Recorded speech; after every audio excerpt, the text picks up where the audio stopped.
The blizzard howled like something starving as they shoved Eleanor Whitmore out of the wagon and into knee-deep snow. Her brother-in-law didn't even look back. 26 years old, widowed 6 months, and now abandoned at the edge of nowhere with nothing but a trunk and the wedding ring they hadn't bothered to take. The cabin ahead sat dark and hostile against the white mountains. Smoke curled from its chimney. Someone lived there. Eleanor's hand shook as she knocked, frost already forming on her eyelashes. The door opened.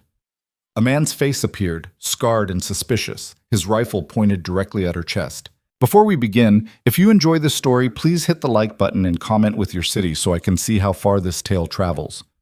Now let's continue. Eleanor had stopped feeling her fingers 20 minutes ago. The cold wasn't the sharp kind that made you gasp. It was the deep, patient kind that crawled into your bones and waited. She stood on the cabin's sagging porch, one hand still raised from knocking, the other clutching her wool shawl closed against wind that cut through fabric like it wasn't even there. The man behind the door didn't lower the rifle. "You lost?" His voice came out flat, worn smooth by disuse. "They left me here."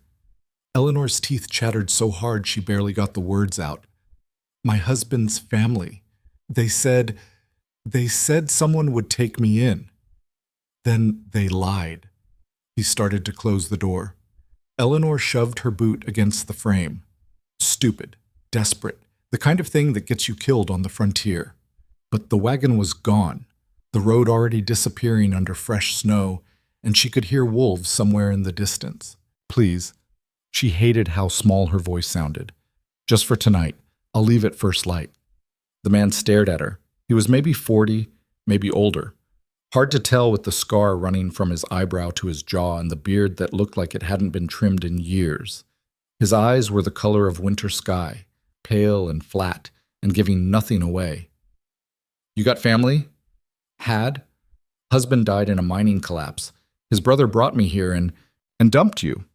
He said it without surprise, like this was just one more predictable cruelty in a world full of them.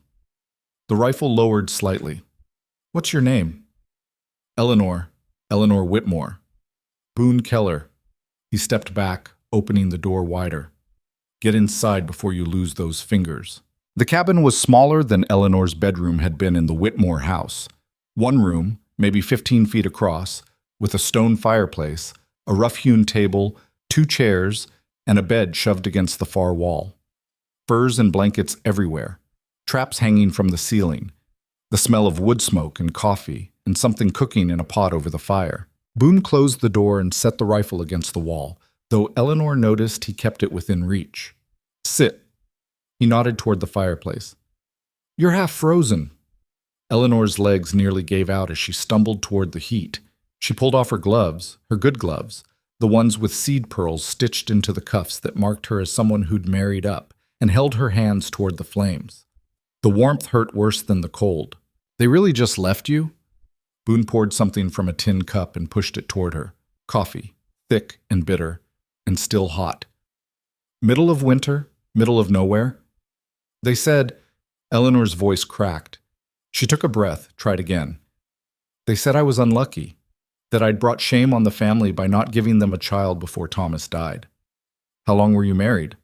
11 months? Boone made a sound that might have been a laugh or might have been something darker. "And they expected a baby in that time?" "They expected one. I failed." Eleanor wrapped both hands around the cup, letting the heat seep into her palms. "Gideon, Thomas's brother, said the frontier was where God sent burdens, that if I survived the winter, perhaps I'd proven myself worth bringing back." "And if you didn't survive?" Eleanor met his eyes. "Then I suppose the problem solves itself." Boone turned back to the fire, stirring whatever was in the pot. Eleanor studied him in the flickering light, tall, broad across the shoulders, moving with the careful economy of someone who'd learned to make every motion count. His hands were scarred, knuckles thick, nails trimmed short. Working hands. Nothing like Thomas's soft fingers that had never held anything heavier than a pen. "You know how to work?" Boone asked without looking at her. "I can sew, manage a household. I learned to preserve fruit, and that's not what I asked." He ladled stew into a wooden bowl and set it in front of her. "Can you chop wood? Haul water, set traps, skin game? Eleanor stared at the stew, chunks of meat, some kind of root vegetable, gravy thick with fat, her stomach cramped with hunger. No? Then you're useless to me. The words landed like a slap. Eleanor's spine straightened. I can learn. Maybe. Boone sat down across from her with his own bowl. Or maybe you'll last 3 days, realize this isn't some romantic frontier adventure, and beg me to take you back to civilization. There's nothing to go back to. Everyone's got something. Not me. Eleanor picked up the spoon. Her hand shook, but she got the first bite to her mouth. The stew tasted like salt and smoke and survival. The Whitmores made it clear, either I stay here until spring and prove I can be useful, or I don't come back at all. Boone ate in silence for a moment. Outside, the wind screamed against the cabin walls. Eleanor could feel drafts finding their way through gaps in the logs, cold fingers reaching for her even here by the fire. You can stay until the thaw, Boone said, finally. You work, you earn your keep. I'm not running a charity. I understand. No, you don't. He set down his spoon, fixed her with that pale stare. This valley doesn't care about your feelings. Doesn't care if you're tired or cold or scared. You pull your weight or you die. Simple as that. Eleanor lifted her chin. Then I'll pull my weight. We'll see. They finished eating without talking. Boone stood, took both bowls to a bucket of water by the door, and started cleaning them with a rag. Eleanor sat by the fire, exhaustion crashing over her in waves now that the immediate terror had passed. She'd been traveling for 2 days. Hadn't slept. Hadn't eaten anything but the stale biscuit Gideon had tossed at her that morning. You can have the bed, Boone said. I'll take the floor. Eleanor blinked. I can't. You shouldn't have to. I've slept on worse. He was already pulling blankets down, making a pallet near the fire. Get some rest. Tomorrow starts early. Eleanor wanted to argue, but her body wouldn't cooperate. She stood, swaying slightly, and made her way to the bed. It was just a wooden frame with a corn husk mattress and a pile of furs, but when she lay down it felt like the finest thing she'd ever touched. The smell of wood smoke and pine surrounded her. Through half-closed eyes, she watched Boone bank the fire, check the door, settle onto his pallet with the rifle within arm's reach. Thank you, she whispered. He didn't answer. Maybe he was already asleep. Maybe he just didn't think it deserved a response. Eleanor pulled a fur up to her chin and closed her eyes, listening to the wind and the fire and the steady breathing of a stranger who'd saved her life without even realizing it. Eleanor woke to darkness and the sound of splitting wood. She sat up, disoriented, heart pounding. The fire had burned down to embers. Pale gray light seeped through cracks around the door. Dawn, or close enough. The rhythmic crack of an axe came from outside, steady as a heartbeat. Her body ached everywhere. Muscles she didn't know she had screamed in protest as she pushed herself upright and swung her legs off the bed. The cabin was freezing. She could see her breath. The door opened and Boone came in with an armload of split wood. He glanced at her, then away. You're up. What time is it? Time to work. He dumped the wood by the fireplace and started building up the fire. Get dressed. We're checking traps. Eleanor looked down at herself. She'd slept in her traveling dress, wool and mostly appropriate, but not exactly designed for tramping through snow. I don't have. Boone tossed something at her. Heavy canvas pants, a thick shirt, wool socks. These were my wife's. They'll fit well enough. Eleanor caught them, surprised. Your wife? Dead 4 years. He said it the same way he'd said everything else. Flat, factual, closed. Get changed. I'll be outside. He left before Eleanor could respond. She stood there holding the dead woman's clothes, feeling like an intruder in more ways than one. But the cold drove her to strip off her dress and pull on the pants and shirt. They fit loosely, made for someone taller and broader, but they were warm and sturdy. She found her boots by the bed, laced them tight, and stepped outside. The valley took her breath away. Mountains rose on all sides, peaks white against the sky going from gray to pale blue. Evergreens crowded thick down the slopes. Snow covered everything, smooth and deep and endless. The cabin sat in a small clearing with a shed behind it, a creek somewhere close. She could hear water running beneath ice, and nothing else for miles. Boone was checking equipment by the shed. He looked up when Eleanor approached, assessed her with a quick glance, then held out a pair of snowshoes. You know how to use these? No. Watch. He strapped them onto his own boots with quick, efficient movements. You walk flat. Don't try to lift your feet too high. Let the shoe carry your weight. Eleanor copied him, fumbling with the leather straps. Her fingers were already going numb again despite the gloves. Boone waited without offering to help, just watching with that expressionless face until she got them secured. Stay behind me, he said. Step where I step. Don't wander off. They set out into the trees. Eleanor struggled immediately. The snowshoes felt awkward and huge, nothing like walking normally. She stumbled, caught herself, stumbled again. Boone moved ahead with the ease of long practice, not looking back, not slowing down. Eleanor gritted her teeth and pushed forward. The first trap was empty. So was the second. At the third, Boone crouched down and pulled out a frozen rabbit. He reset the trap with quick, practiced movements, then tucked the rabbit into the bag on his shoulder. Dinner, he said. Keep moving. By the time they'd checked all 12 traps, 3 rabbits, 1 marten, Eleanor's legs felt like liquid and her lungs burned from gasping frozen air. Sweat froze on her face. Her toes had gone from cold to numb to painful. She wanted to stop, to rest, to sit down in the snow and never get up. Boone turned and looked at her. You done? No? The word came out sharp, defensive. I'm fine. You're limping. I said I'm fine. Something flickered in his expression. Maybe respect, maybe just recognition of stubbornness. Back to the cabin. We've got work to do. The work was skinning. Boone showed her once, quick demonstration with the rabbit, then handed her a knife and the marten. Your turn. Eleanor stared at the small frozen body. She'd never done anything like this. Had never even considered it. Ladies didn't skin animals. Ladies didn't touch blood. You going to stand there all day? Boone had already moved on to the second rabbit, working with smooth efficiency. Eleanor took a breath and made the first cut. It was harder than Boone had made it look. The knife slipped. Blood got on her hands, dark and cold. She felt her stomach lurch but swallowed it down and tried again. And again. By the time she'd finished, the pelt was ragged and torn, half ruined, but she'd done it. Boone examined her work without comment. Better than I expected. Still terrible, but you'll learn. Eleanor wanted to snap at him, but she was too tired. Instead, she washed her hands in the bucket of ice water by the door and focused on not throwing up. The rest of the day blurred together, hauling water from the creek, heavier than she'd imagined, sloshing freezing water onto her pants.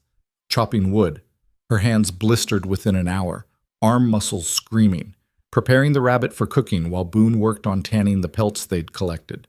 By the time darkness fell, Eleanor could barely lift her arms. They ate in silence. The same thick stew from the night before, stretched with more water and some dried beans. Eleanor was too exhausted to taste it. You did better than most would, Boone said as she stumbled toward the bed. Eleanor paused, surprised. Thank you. Don't thank me yet. Tomorrow's going to be worse. He was right. The days that followed ground Eleanor down to something raw and real. Every morning started before dawn. Every night ended with her collapsing into bed too tired to think. Her hands blistered, bled, calloused over. Her back ached constantly. Her legs learned the rhythm of snowshoes. Her arms learned the weight of an axe. Boone taught her without patience, but without cruelty. Showed her once, expected her to remember. Corrected her mistakes with blunt honesty. He didn't coddle, didn't encourage. Just presented the work and waited to see if she'd do it. And she did.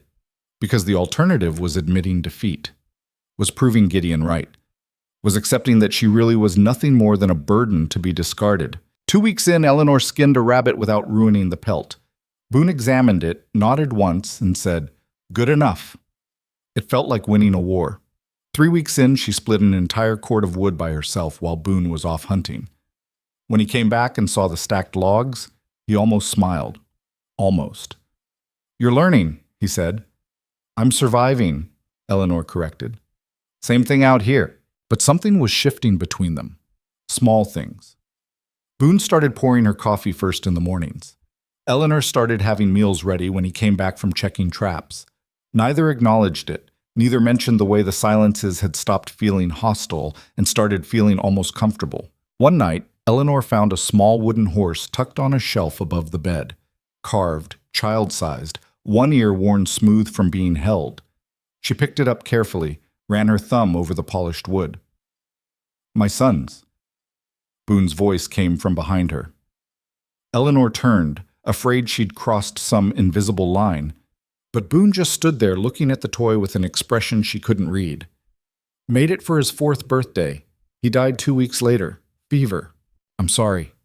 The words felt inadequate, useless. "So was I." Boone turned away. "Sorry didn't change anything." Eleanor set the horse back carefully. "How long ago?" 6 years. Wife died the same week. Same fever. Just me left." He poked at the fire, not looking at her. "You asked why I'm up here alone. That's why." Eleanor wanted to say something meaningful, something comforting, but every phrase that came to mind felt hollow. So instead she just said, "Thank you for telling me." Boone nodded once. They didn't speak of it again. But after that night, Eleanor noticed small changes. Boone talked more. Not a lot, but more than before. Mentioned things about the valley, about hunting, about survival. He started teaching her to shoot, setting up targets behind the cabin and correcting her stance with rough hands that barely touched her shoulders. Started showing her how to read weather in the clouds, how to find game trails in the snow, how to predict when storms were coming. Eleanor felt herself transforming. The soft woman who'd been decorative in a parlor was disappearing, replaced by someone harder and more capable. Her hands were rough. Her face was weathered. She moved differently now, steadier, stronger, more certain of where her feet belonged. One morning, she caught her reflection in the small mirror by the water bucket and barely recognized herself. The change should have frightened her. Instead, it felt like waking up. "Storm's coming," Boone said at breakfast. "Big one. We need to get the shed reinforced and extra wood inside." They worked through the morning, racing the clouds piling up behind the mountains. Eleanor hauled load after load of firewood while Boone secured the shed and covered the woodpile with canvas weighted down with rocks. The wind picked up, cold and sharp, carrying the smell of snow.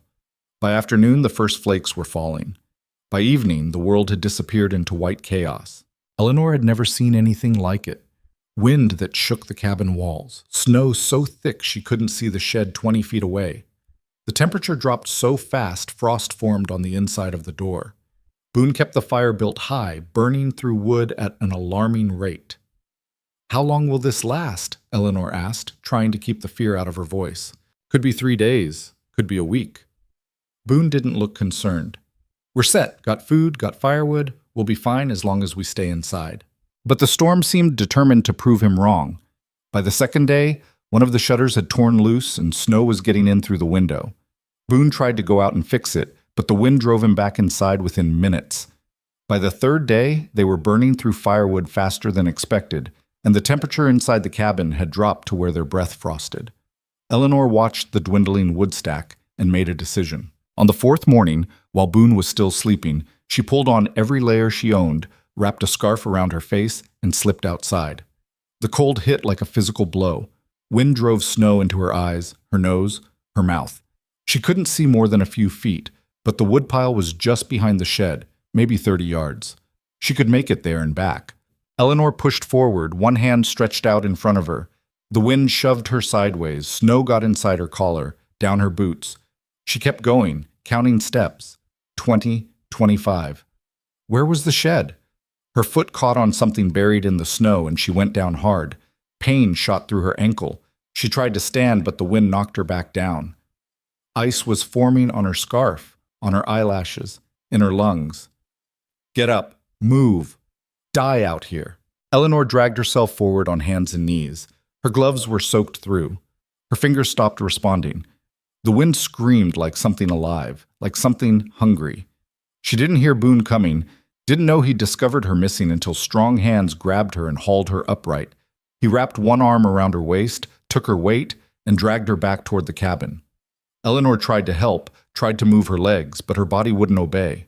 Inside, Boone kicked the door shut and lowered her in front of the fire. His face was furious. "What the hell were you thinking?" He was already stripping off her wet clothes, working fast, professional but rough. "You could have died out there. You understand that? You could have frozen to death 20 feet from the door.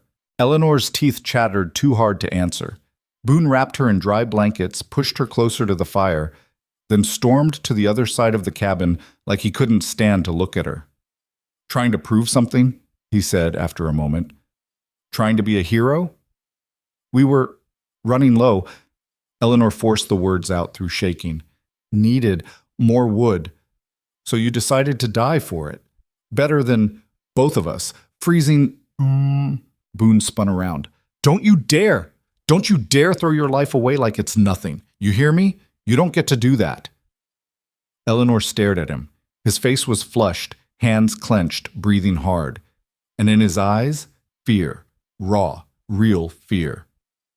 I was trying to help, she whispered. I don't need that kind of help. Boone crouched down in front of her, bringing them eye to eye. You want to be useful? Then stay alive. Don't ask me to carry you back out there frozen because you thought you had something to prove. Eleanor's throat tightened. I'm sorry. Yeah, well. Boone stood up, ran a hand through his hair. Don't do it again. He walked back to the fire, started feeding it more wood from the dwindling pile. Eleanor sat wrapped in blankets, feeling sensation slowly return to her fingers and toes. Painful, burning sensation that made her want to cry. But more than that, she felt something else. Something new and terrifying. She'd almost died. And Boone had been genuinely afraid. Not annoyed, not inconvenienced. Afraid. Outside, the storm continued to rage. Inside, something between them had cracked open and changed. Neither of them said anything more. But that night, when Eleanor shivered despite the fire and all the blankets, Boone moved his pallet closer to hers. Not touching, just close enough that she could feel his warmth across the small distance. Sleep, he said quietly. I'll keep the fire going. Eleanor closed her eyes and, for the first time since Thomas died, felt something that wasn't grief or fear or exhaustion. Felt something fragile and dangerous starting to grow in the small, warm space between two people who'd both learned not to hope for anything. The storm broke on the 5th day. Eleanor woke to sunlight streaming through gaps in the shutters and silence, blessed, absolute silence. Boone was already up, standing by the window looking out at what the blizzard had left behind. Eleanor joined him. The valley was transformed. Snow piled in drifts taller than the cabin. The shed had survived but lost part of its roof. Trees bent under the weight of ice, and everywhere that peculiar stillness that comes after a storm, like the world was holding its breath. We made it, Eleanor said. We did. Boone glanced at her. You almost didn't, but I did. Because of you. Something passed between them. Acknowledgement, maybe, of the fact that they'd crossed some invisible line during those 5 days trapped together. That the stranger who'd knocked on his door weeks ago had become someone he'd run into a blizzard to save. Boone cleared his throat. Let's check the damage. Got a lot of work to do. Eleanor nodded and reached for her boots. But as she laced them up, she caught herself almost smiling. Work. Endless, back-breaking work. And somehow, impossibly, it felt like the first real thing she'd done in years. They stepped out into the transformed valley together, and Eleanor realized with quiet certainty that she wasn't the same woman Gideon had abandoned here months ago. That woman was gone. In her place stood someone harder, more capable, and for the first time since Thomas's death, someone who wanted to survive not because she had to, but because she'd found a reason to. The days after the storm fell into a rhythm that felt almost comfortable, which should have worried Eleanor more than it did. She and Boone worked side by side repairing the shed roof, their movements synchronized in a way that came from weeks of shared labor. He'd hand her a nail before she asked. She'd position the board exactly where he needed it, small efficiencies that added up to something larger than either of them wanted to name. Spring was coming. Eleanor could feel it in the air, still cold, still brutal, but with an edge of something softer hiding beneath.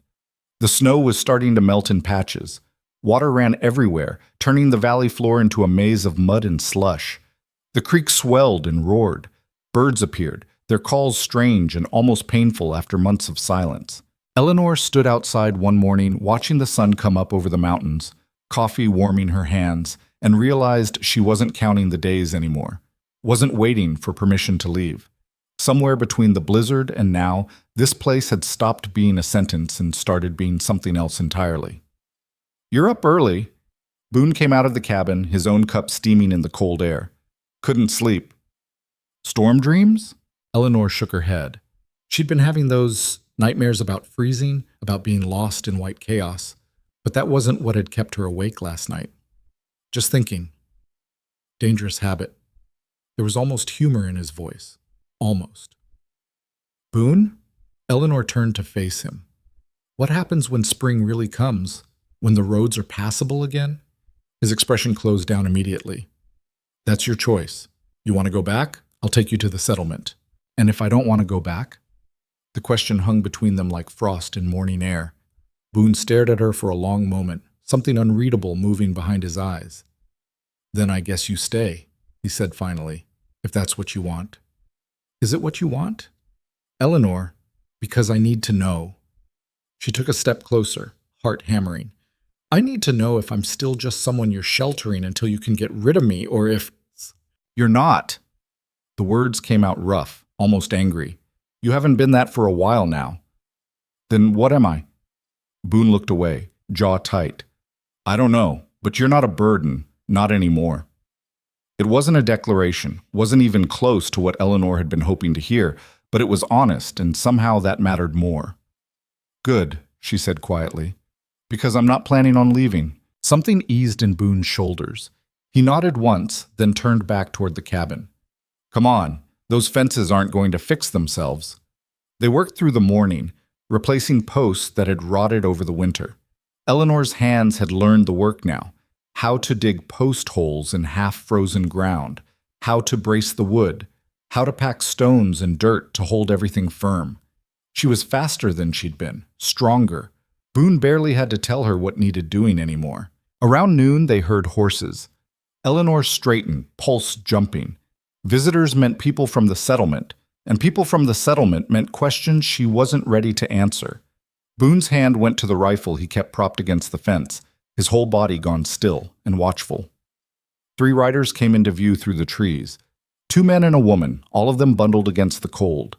The man in front raised a hand in greeting as they approached. Boone Keller? That's me. Boone didn't lower the rifle, but he didn't raise it either.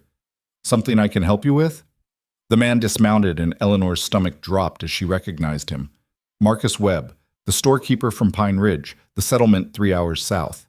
She'd met him once, briefly, when the Whitmores had stopped there on the way to abandoning her. Just checking on folks after that storm, Marcus said easily. Lost a few people this winter. Wanted to make sure you'd made it through. Still here. Boone's tone didn't invite further conversation. But Marcus's eyes had already found Eleanor. His expression shifted. Surprise, then recognition, then something calculating that made Eleanor's skin crawl. Mrs. Whitmore? That you? Eleanor forced herself to step forward. Mr. Webb. Well, I'll be damned. Heard the Whitmores left you up here, but I figured... He stopped, seemed to reconsider his words. Glad to see you made it through. That was a hell of a storm. We managed. Eleanor kept her voice level, though her hands wanted to shake. We? Marcus looked between her and Boone, and Eleanor could see him adding things up. 2 people, 1 cabin, 4 months of winter. You 2 been up here alone all this time? She needed shelter, Boone said flatly. I provided it. That a problem? No, course not. But Marcus's smile had gone sharp at the edges. Just surprised is all. Whitmore family is pretty important down south. Figured they'd have sent someone to fetch her by now. They didn't, Eleanor said. Huh. Well, Marcus glanced back at his companions, both of whom were watching with open curiosity now. Maybe they don't know you're still alive. Should probably let them know. Save them worrying. Eleanor's chest tightened. She could see exactly where this was going. Marcus would ride back to Pine Ridge and talk. Would tell people that Thomas Whitmore's widow had spent the winter alone with a mountain hermit. Would smile while he did it, all friendly concern, while destroying what little reputation Eleanor had left. Appreciate the concern, Boone cut in, voice hard. But Mrs. Whitmore's business is her own. Now, if there's nothing else... Actually, there is. Marcus pulled a folded paper from his coat. Been carrying this for a few weeks, waiting for the roads to clear. Letter for you, Boone, came through Pine Ridge last month. Boone took it, frowning. Eleanor saw his expression change, as he recognized the handwriting, something that might have been pain flickering across his face before he shoved the letter in his pocket unopened. Thanks. Now get off my land. Marcus held up his hand, still smiling that calculating smile. Friendly visit, that's all. But you might want to think about appearances, Keller. People talk, and they're going to talk a lot more when they hear about this arrangement. Let them talk. Easy to say up here, harder when you need supplies from town. When you need help, come harvest time. When you need people to, I said get off my land. Boone raised the rifle slightly, not pointing it at anyone, not yet, but the threat was clear. Marcus's smile finally died. He climbed back on his horse, his companions following suit. Suit yourself, but don't say I didn't warn you.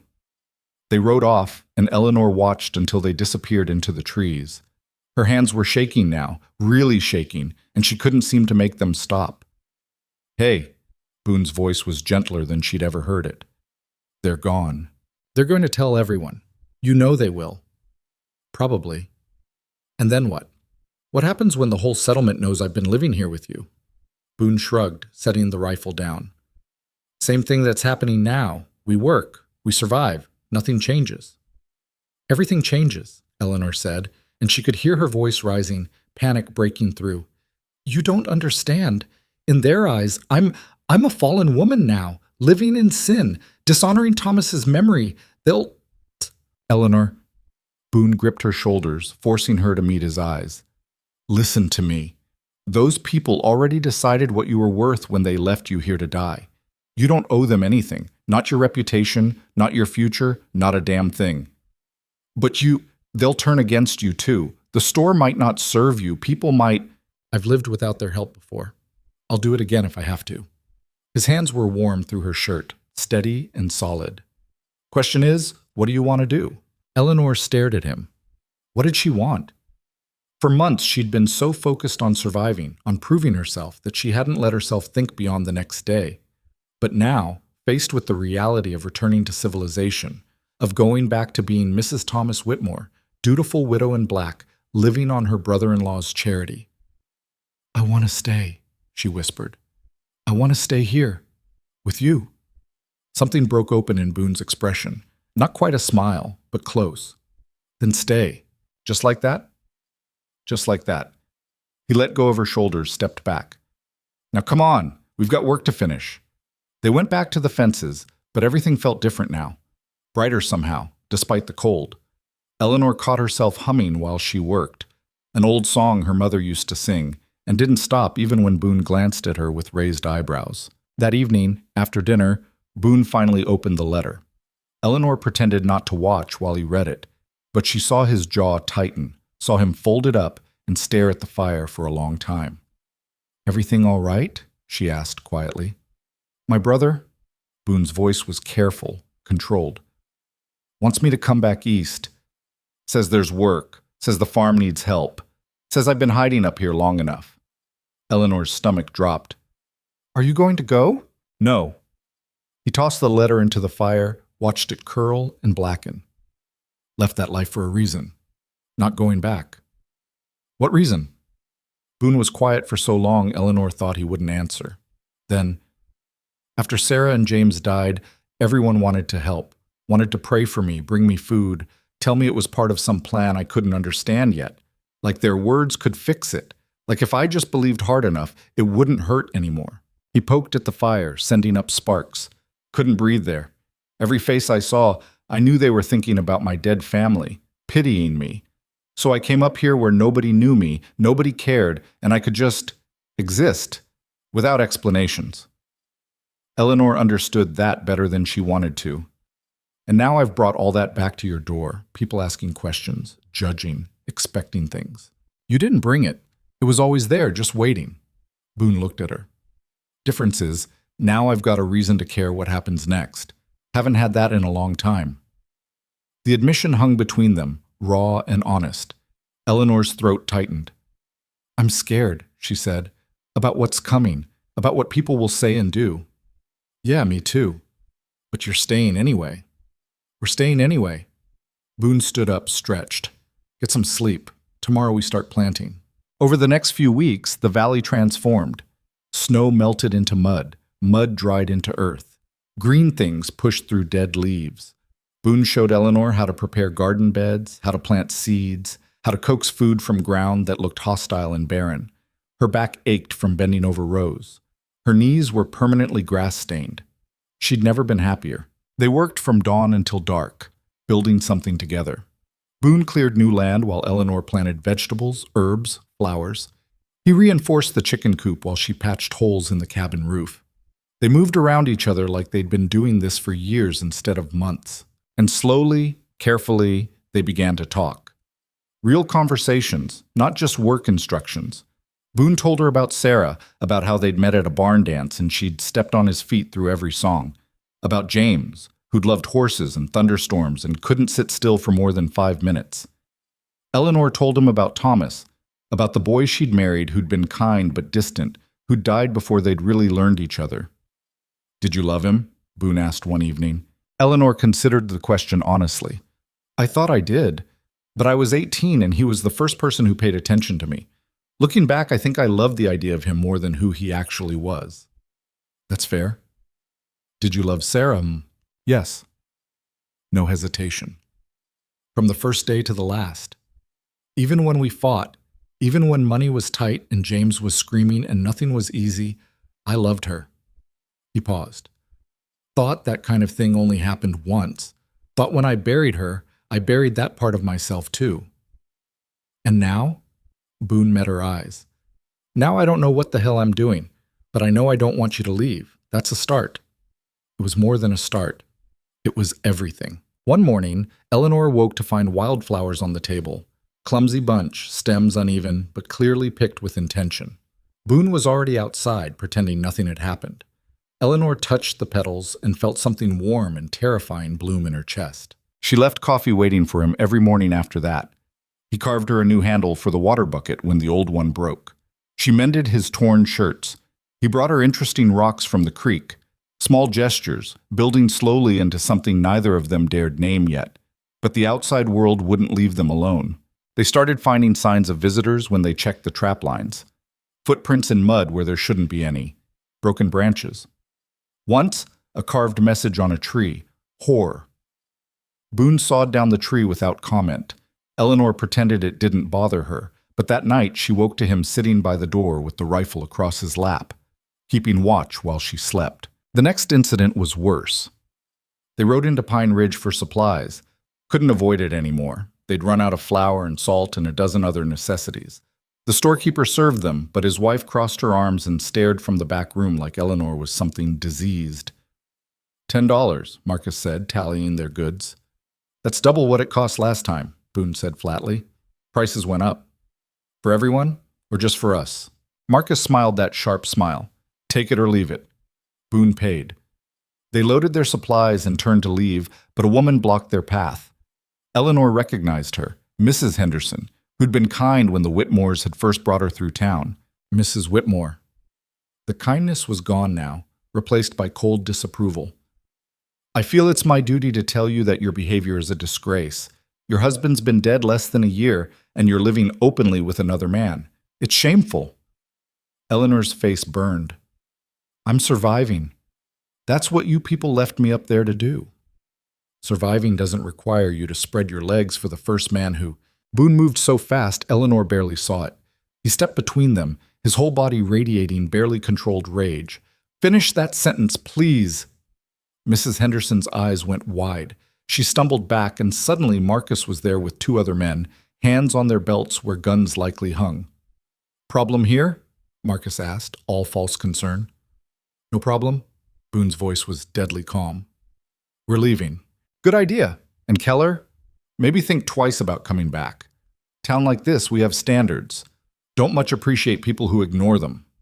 Outside, Eleanor's hands shook so badly she could barely climb onto the horse Boone had brought for her. He rode close beside her, silent and tense, until they were well clear of town. Then he pulled to a stop. You all right? No. Eleanor's voice cracked. That was humiliating. Everyone staring, everyone judging. I know. And it's going to get worse, isn't it? This is just the beginning. Boone dismounted, came to stand beside her horse. Probably, But Eleanor, look at me. She did, tears hot on her face. You survived winter in that valley. You learned to trap, to hunt, to work harder than most men I know. You think I'm going to let a bunch of small-minded gossips chase you away? They'll make your life hell. Let them try. He reached up, wiped a tear from her cheek with rough gentleness. I'm not afraid of them. Question is, are you? Eleanor thought about going back, thought about living under Gideon's roof, grateful and diminished, hiding who she'd become. Thought about never seeing Boone's almost smile again, never waking to coffee already made, never feeling the satisfaction of work well done. I'm terrified, she admitted, but I'm not leaving. Then we fight. Boone squeezed her hand once before letting go. Together. They rode home in silence, but it was the determined kind, the kind that came before a battle, not a retreat. The attacks escalated. Someone cut their fishing nets, poisoned 3 of their chickens, left a dead crow nailed to the cabin door with a note, "Leave or burn." Boone tracked the footprints to a ridge overlooking their valley and found evidence of a camp. Someone had been watching them, planning. "We should report this," Eleanor said, staring at the dead bird. "To who? The sheriff who drinks with Marcus every Friday? The judge who's Gideon's second cousin?" Boone shook his head. "We're on our own. That's not... There has to be law out here, some kind of order. There is. The kind that protects property and reputation. We're threats to both." He pulled the crow down, tossed it aside. "They want us scared. Want us to run. We give them that. They win. And if we stay, then we prove we're stronger than their hate." Boone looked at her. "But I need to know you're sure. Really sure. Because once we dig in, once we fight back, there's no going back to being respectable." Eleanor thought about respectability, about the life she'd had as Thomas's wife, decorative and useless, about the woman she'd been, small and scared and desperate for approval. "I stopped being respectable the moment I refused to die when they expected me to," she said. "I'm not going back." "Good." Something fierce lit in Boone's eyes. "Then let's show them what happens when they pick a fight with the wrong people." They fortified, reinforced the cabin windows, set up early warning bells on the perimeter. Boone taught Eleanor to shoot properly, not just targets but moving, unpredictable threats. She got good enough to put 3 shots in a 6-inch circle at 50 yards. "Natural talent," Boone said, almost proud. "Most people can't group that tight after months of practice." Most people didn't have survival as motivation. They also started going to town together, always. Refusing to hide or slink in ashamed. Walking hand in hand down the main street, daring people to say something directly instead of behind their backs. Some did. One man spat at Eleanor's feet. A woman yanked her daughter away like sin was contagious. The Methodist minister tried to corner Eleanor outside the general store, Bible in hand, ready to save her soul. "No, thank you," Eleanor said politely, and kept walking. But not everyone was hostile. A few people, the young couple who'd just started farming nearby, the old woman who ran the boarding house, the blacksmith who'd known tragedy himself, nodded respectfully.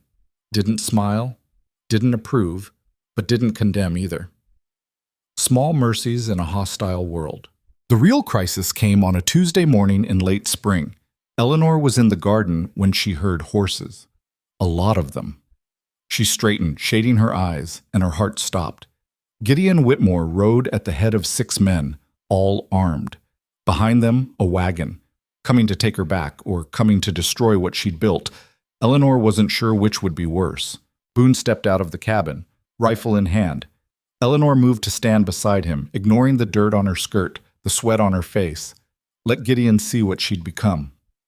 "Eleanor," Gideon dismounted, his face twisted with disgust. "You look like a field hand." "I am a field hand." She kept her voice level. "What do you want?" "To take you home. This has gone on long enough." He gestured at the cabin, at Boone, at the evidence of their life together. "Living in sin with this hermit, disgracing Thomas's memory. It ends today." "No," Eleanor said simply. "You don't get a choice.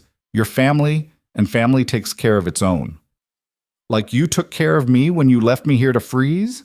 Gideon's jaw tightened. "That was a test. to see if you'd learned humility, if you'd become useful. Instead, you've become, he gestured helplessly. This. Happy, Eleanor finished. I've become happy. For the first time in my life. You've become a whore. Boone moved before Eleanor could react. He closed the distance between himself and Gideon in 3 long strides and hit him, one solid punch that dropped Gideon into the mud. The hired men went for their guns. Boone raised his rifle. Eleanor pulled the pistol from her belt. When had she started carrying it everywhere? And aimed at the nearest rider. Everyone froze. "Get off my land," Boone said, voice like winter. "And don't come back." Gideon pushed himself up, blood running from his nose.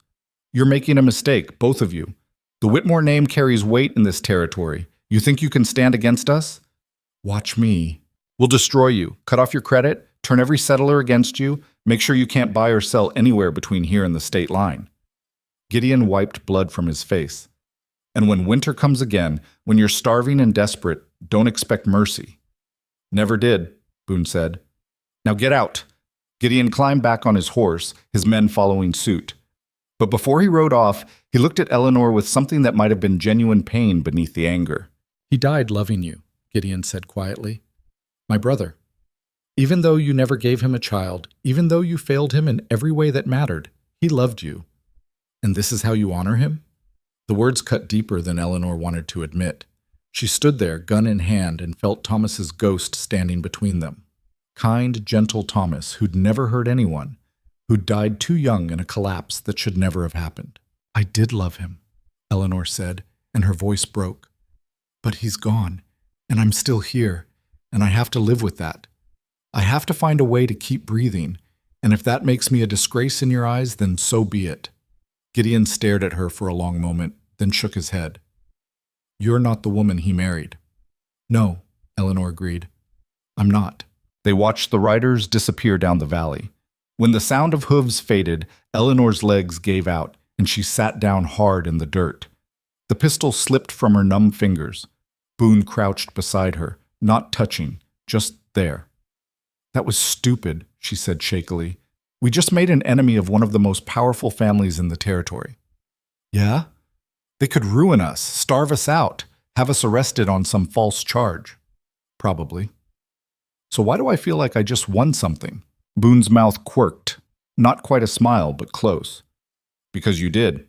You chose yourself over their approval. That's the hardest victory there is."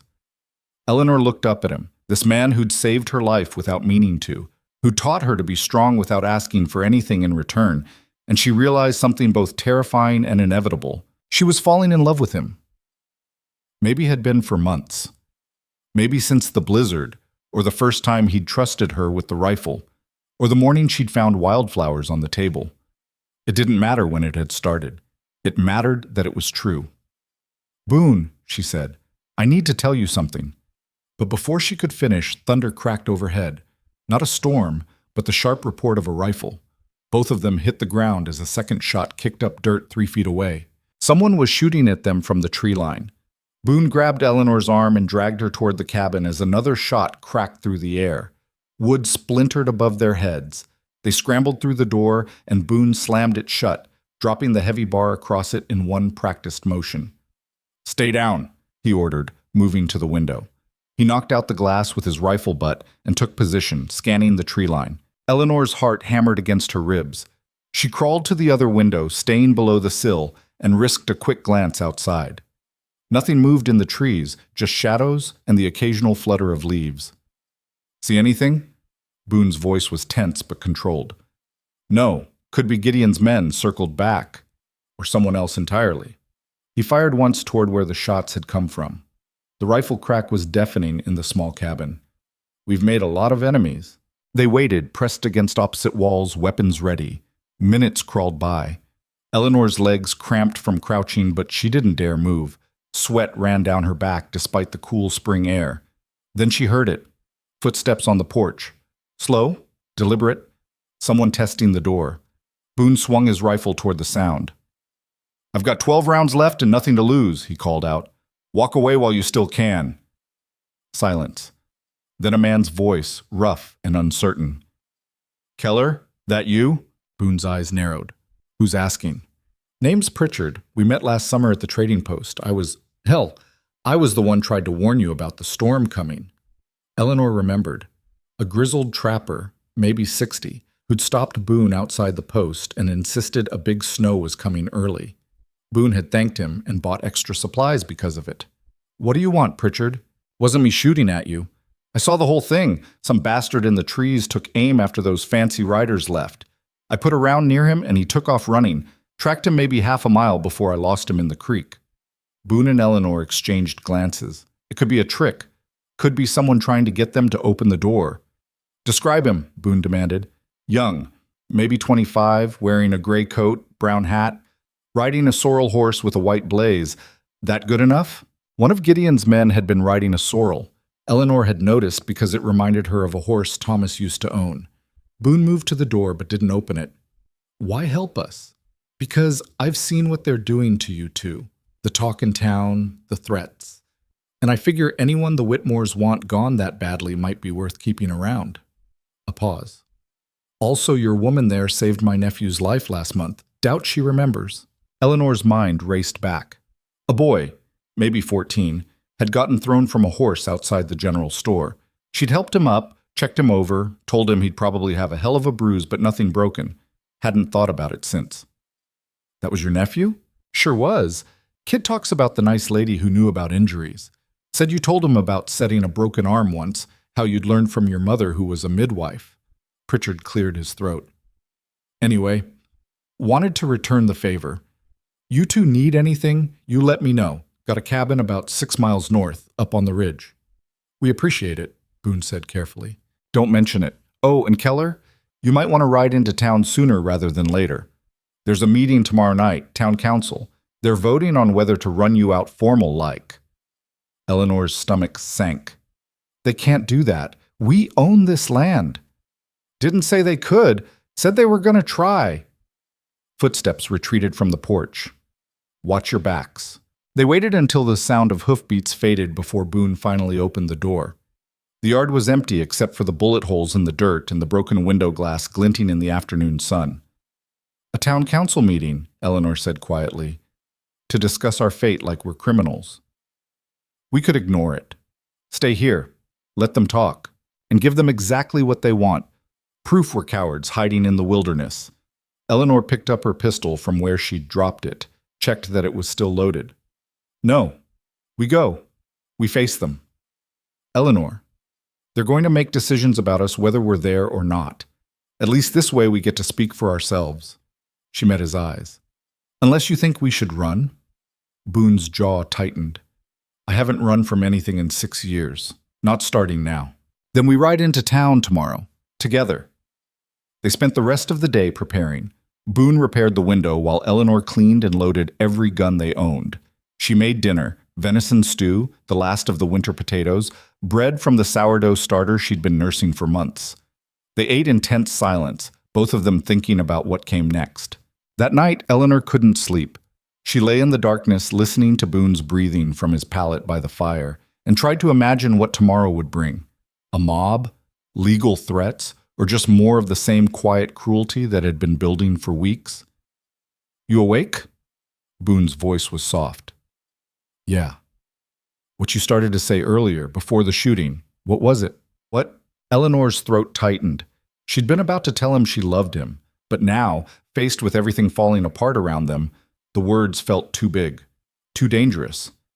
Just that I'm glad you're here, she said instead, that I'm not facing this alone. Me too.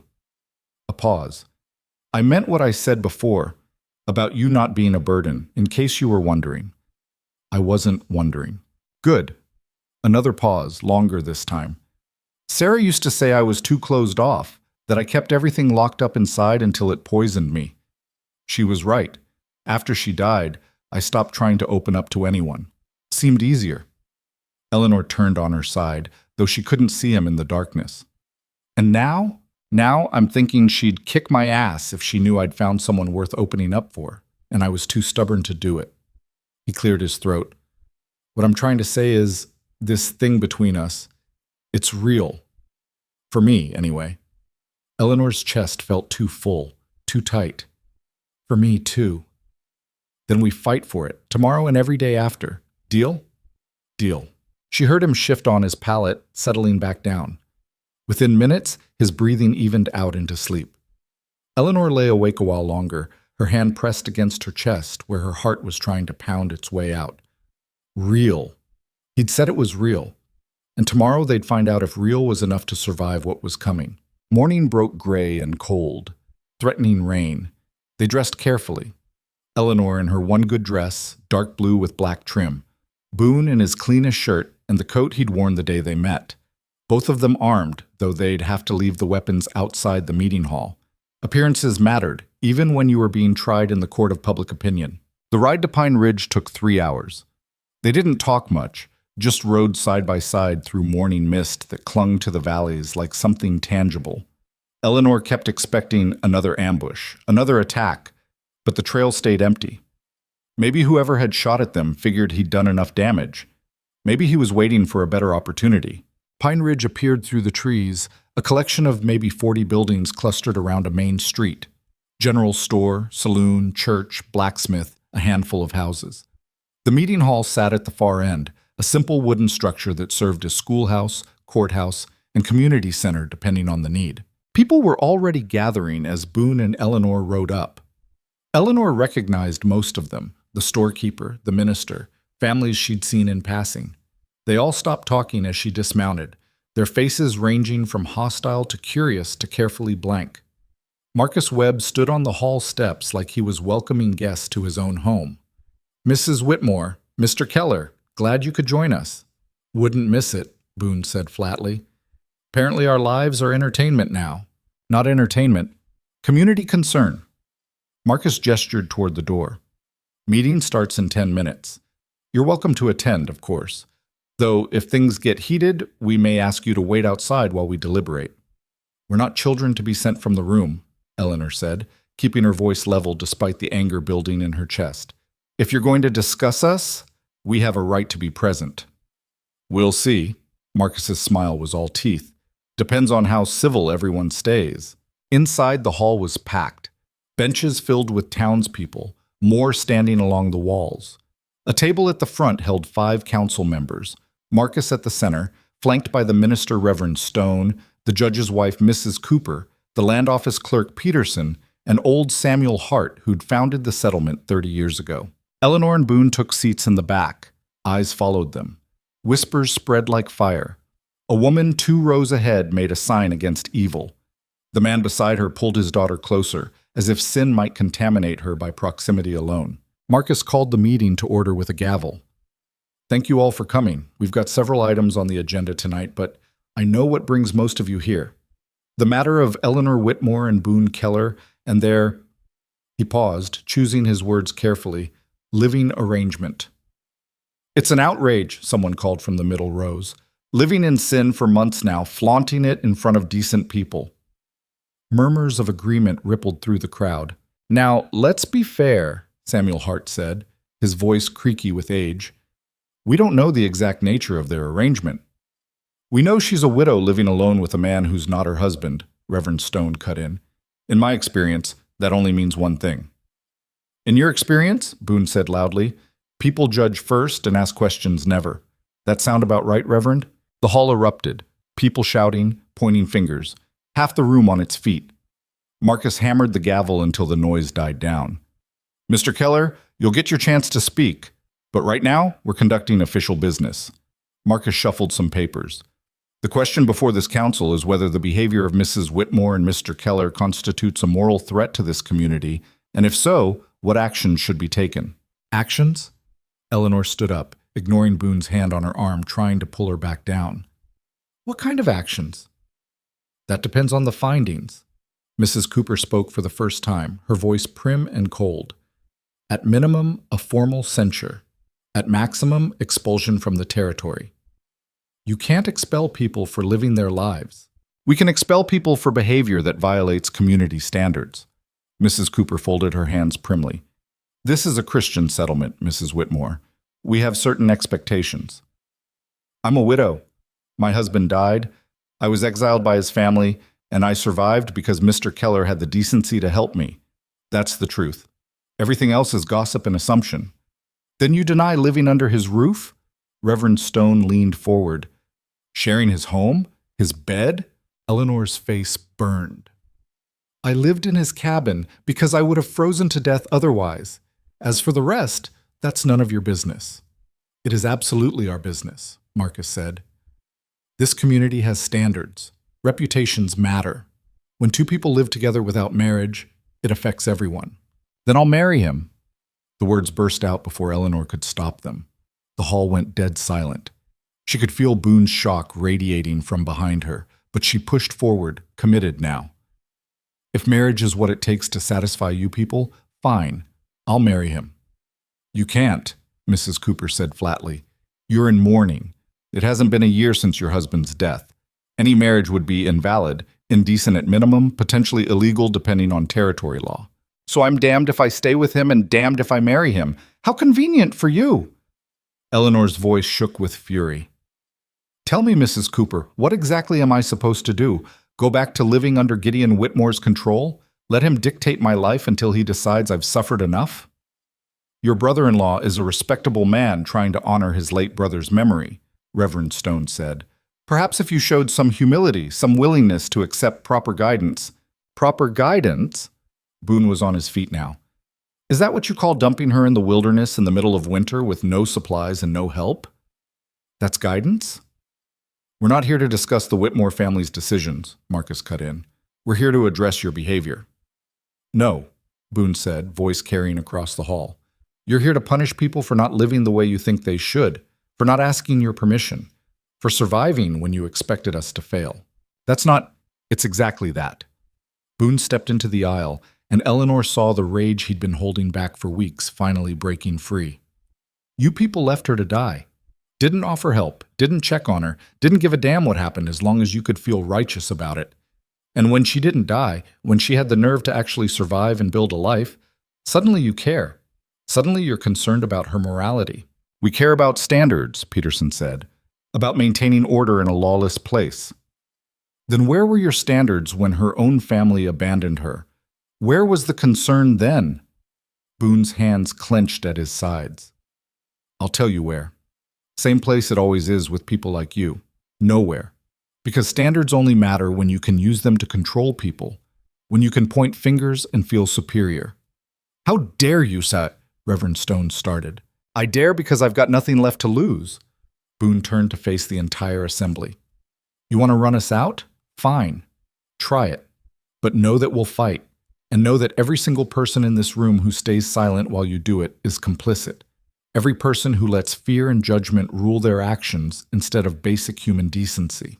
Eleanor moved to stand beside him. Her legs shook, but her voice came out steady. I'm not ashamed, not of surviving, not of accepting help, and not of caring about the man who gave it when no one else would. You can censure me, threaten me, turn the whole territory against me. It won't change anything, because I'd rather have one person who treats me like a human being than the approval of 100 people who see me as property. The hall had gone completely still. Eleanor could hear her own heartbeat, could feel the weight of every eye on her. Then someone in the back started clapping. Slow, deliberate. Eleanor turned and saw the old woman who ran the boarding house on her feet, hands coming together with quiet determination. One by one, others joined her. Not many, maybe a dozen people scattered through the crowd, but enough. Marcus hammered the gavel furiously. This is not a performance. We're conducting official business. Then conduct it, Samuel Hart said quietly. Take the vote. Let's see where this council really stands. Marcus looked like he wanted to argue but couldn't find the angle. Fine. All in favor of formal censure and expulsion? 3 hands went up. Marcus, Mrs. Cooper, Peterson. Opposed? Samuel Hart raised his hand. After a long moment, so did Reverend Stone. Eleanor's mouth fell open in shock. Reverend? Marcus's voice was sharp with betrayal. Reverend Stone stood up slowly. I don't approve of their living situation, and I think they're courting damnation with their choices.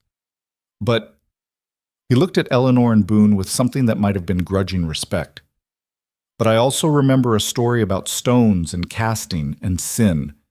Mrs. Whitmore's right. We left her to die and judged her for surviving. That's on us, not her. So the measure fails, Samuel Hart said. 2-2, with one abstention. No censure, no expulsion. Meeting adjourned. Marcus slammed the gavel down so hard it cracked. This isn't over. Yeah, it is. Samuel gathered his papers and stood with visible effort. Sometimes you've got to know when you've lost, Marcus. Today, you lost. The crowd began to disperse, some grumbling, some arguing, some still watching Eleanor and Boone with open hostility. But they were leaving. The official threat had been neutralized, at least for now. Eleanor felt like her knees might give out. Boone's hand found hers, squeezed once, and she held on like it was the only solid thing in a spinning world. They made it outside before Gideon appeared from the shadows beside the building. He'd been watching, Eleanor realized, waiting to see how it played out. You think this changes anything? Gideon's voice was cold. They didn't condemn you today. That doesn't mean they accept you. You'll still be outcasts, still be talked about. Your children, if you're fool enough to have them, will grow up under that shadow. Then they'll grow up strong, Boone said, like their mother. Something flickered in Gideon's face, pain maybe, or old grief. Thomas loved you. Did you know that? Really loved you. He told me the night before he died that he was the luckiest man alive because he got to wake up next to you every morning. Eleanor's throat closed. Don't. He wanted children with you, wanted to build something that lasted, and he died before any of it could happen. Gideon took a step closer. I hated you for that. Hated that he loved you so much, and you couldn't even give him a son to carry his name. That's why I left you up there. Thought maybe if you suffered enough, it would balance out somehow. And now? Eleanor could barely get the words out.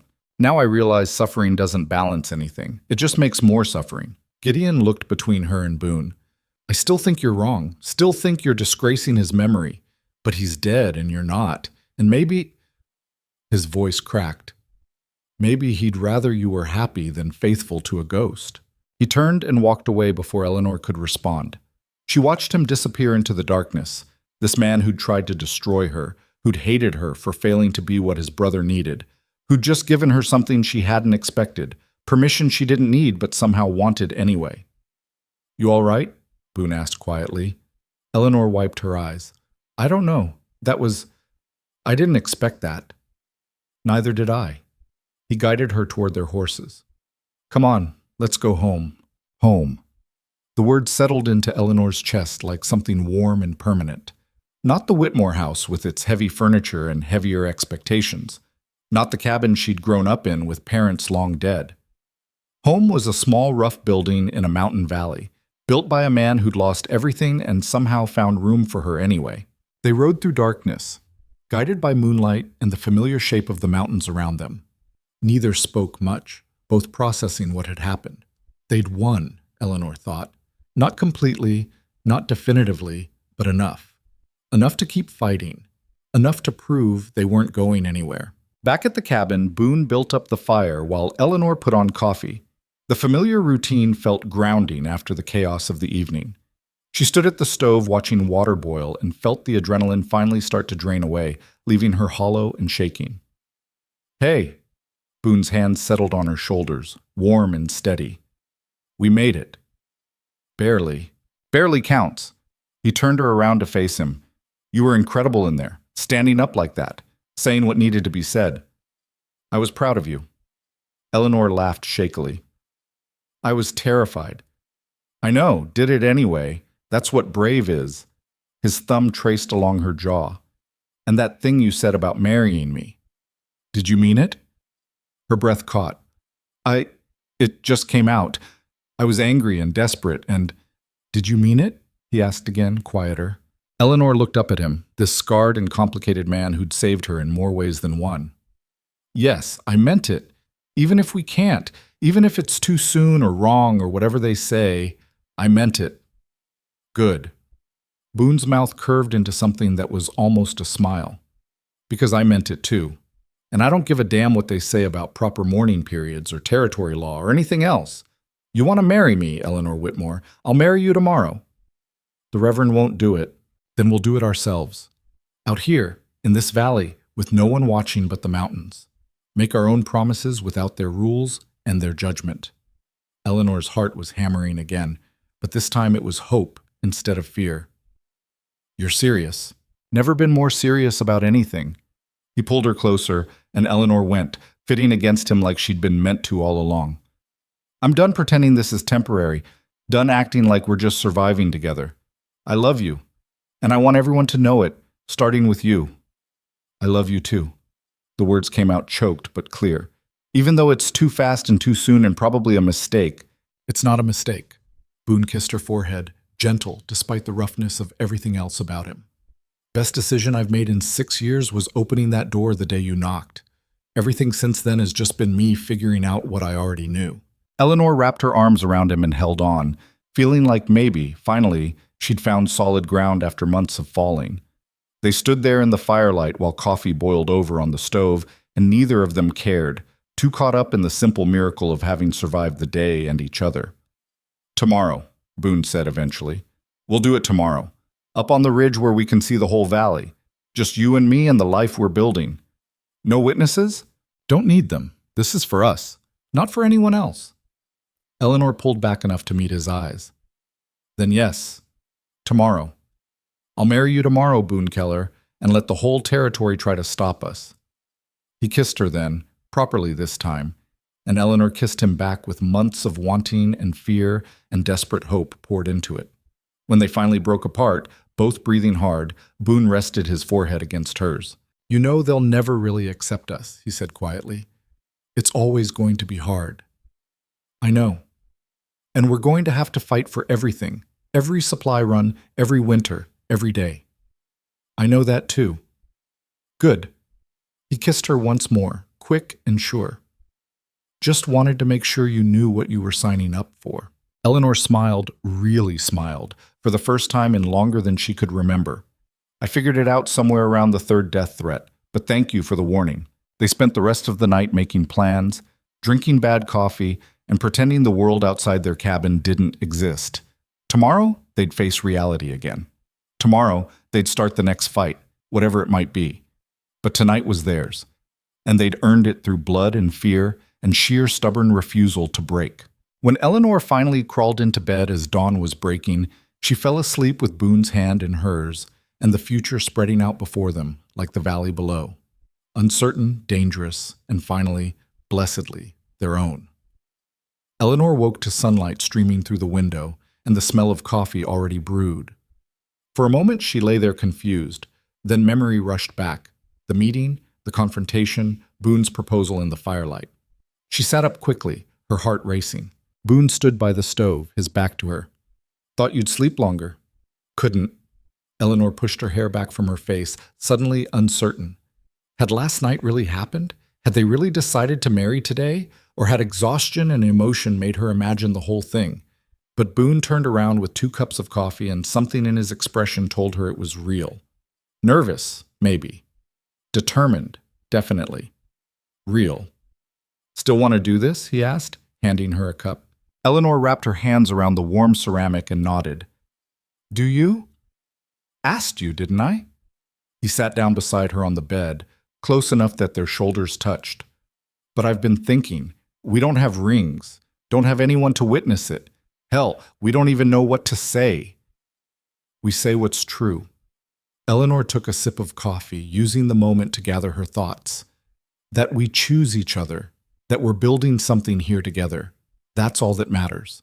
You make it sound simple, isn't it? Boone's mouth quirked. You're the one who stood in front of 100 people yesterday and offered to marry me just to shut them up. Simple doesn't seem to be your strong suit. Eleanor felt heat rise in her cheeks. I meant it, though. It wasn't just... I meant it. I know. His hand found hers, rough calluses against her own work-worn palm. That's why we're doing this today instead of waiting for permission we'll never get. They finished their coffee in silence, both of them aware they were about to cross a line that couldn't be uncrossed. Eleanor thought about Thomas, about the elaborate wedding she'd had in a church full of people she barely knew, wearing a dress that cost more than most folks earned in a year. She'd felt like a doll being posed and displayed, pretty and meaningless. This was nothing like that. This was 2 people in work clothes about to make promises on a mountain ridge with no one watching but birds and wind. She preferred it that way. They climbed the ridge in late morning, taking the steep path behind the cabin that wound through pine trees and over rocks still slick with spring melt. Eleanor's boot slipped twice, and Boone caught her without comment, his hand steady on her elbow. At the top, the whole valley spread out below them, the cabin, the creek, the garden they'd planted together, and beyond that, mountains rolling away to the horizon. "Here," Boone said, stopping in a clearing where wildflowers pushed up through patches of old snow. "This is the spot." Eleanor turned in a slow circle, taking it in. No walls, no ceiling, just open sky and the smell of pine and earth warming in the sun. "It's perfect." "You want to— How do we start this?" "I don't know." Eleanor laughed, surprised by how nervous she felt. "You're supposed to have answers. You're older. Being 42 doesn't make me an expert on improvised mountain weddings." But he took both her hands in his, and suddenly the humor drained away, replaced by something raw and serious. "Eleanor, I'm not good at pretty words, never have been, but I need you to know what you're getting." "I know what I'm getting." "No, you don't. Not really." He looked down at their joined hands. "I'm broken in ways that don't fix. I wake up some mornings and still expect to see Sarah in the kitchen. I hear a kid laughing, and my chest hurts so bad I can't breathe. There are days I'm not fit to be around anyone, where I just want to tear something apart because the grief won't leave me alone." Eleanor squeezed his hands tighter. "And you think I'm not broken? That I don't wake up guilty for being alive when Thomas isn't? That I don't wonder if I'm betraying him by being happy with you?" "Are you? Happy?" "More than I've ever been, and that terrifies me." She swallowed hard. "But I'm done apologizing for survival. Done letting fear make my decisions. So yes, I'm broken. We're both broken. Maybe that's why this works." Boone pulled her closer. "I can't promise it'll be easy. Can't promise I won't mess up or push you away when things get hard. I can't promise I won't do the same. Can you promise you'll stay anyway, even when it's awful?"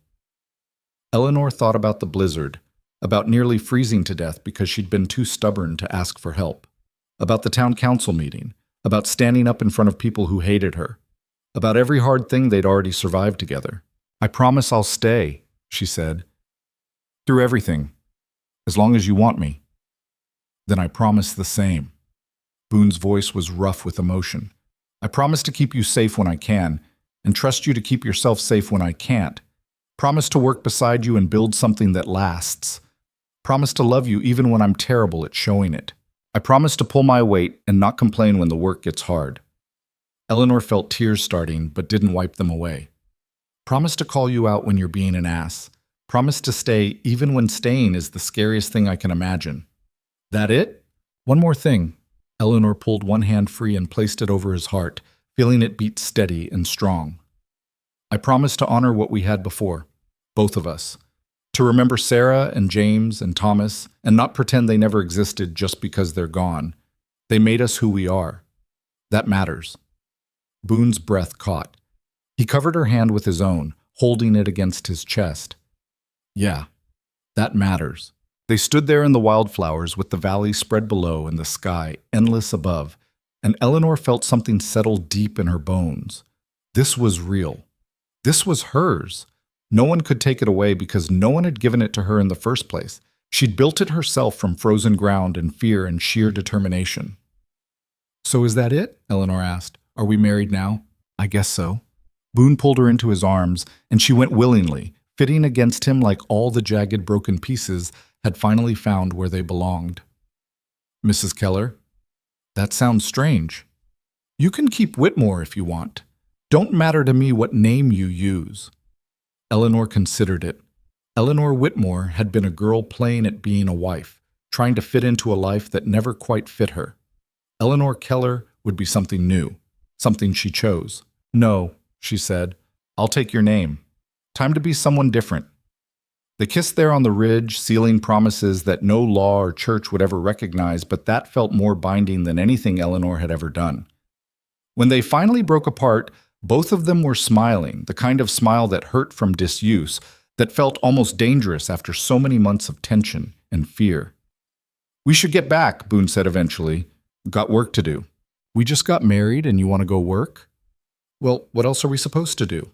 Eleanor laughed. really laughed, and realized it had been so long since she'd done that she'd almost forgotten how. I don't know, celebrate? Sit here and enjoy the view? Something that's not chores? The vegetables won't plant themselves. The vegetables can wait one damn day. She tugged him back down when he tried to stand. Please? Just an hour. Let's just sit here and be married before the world comes back. Boone settled beside her in the grass, their backs against a sun-warmed rock. 1 hour, but then we're checking the traps. Deal. They sat in companionable silence, watching clouds drift across the valley and hawks circle overhead. Eleanor leaned against Boone's shoulder and felt peace settle over her like a blanket. This was enough. This moment, this man, this view. Everything else, the town, the threats, the uncertain future, could wait. But peace, Eleanor was learning, never lasted long on the frontier. They were heading back down the ridge when they saw the smoke. Thin and gray, rising from somewhere near the cabin. Boone froze, one hand shooting out to stop Eleanor. That's not from our chimney, he said quietly.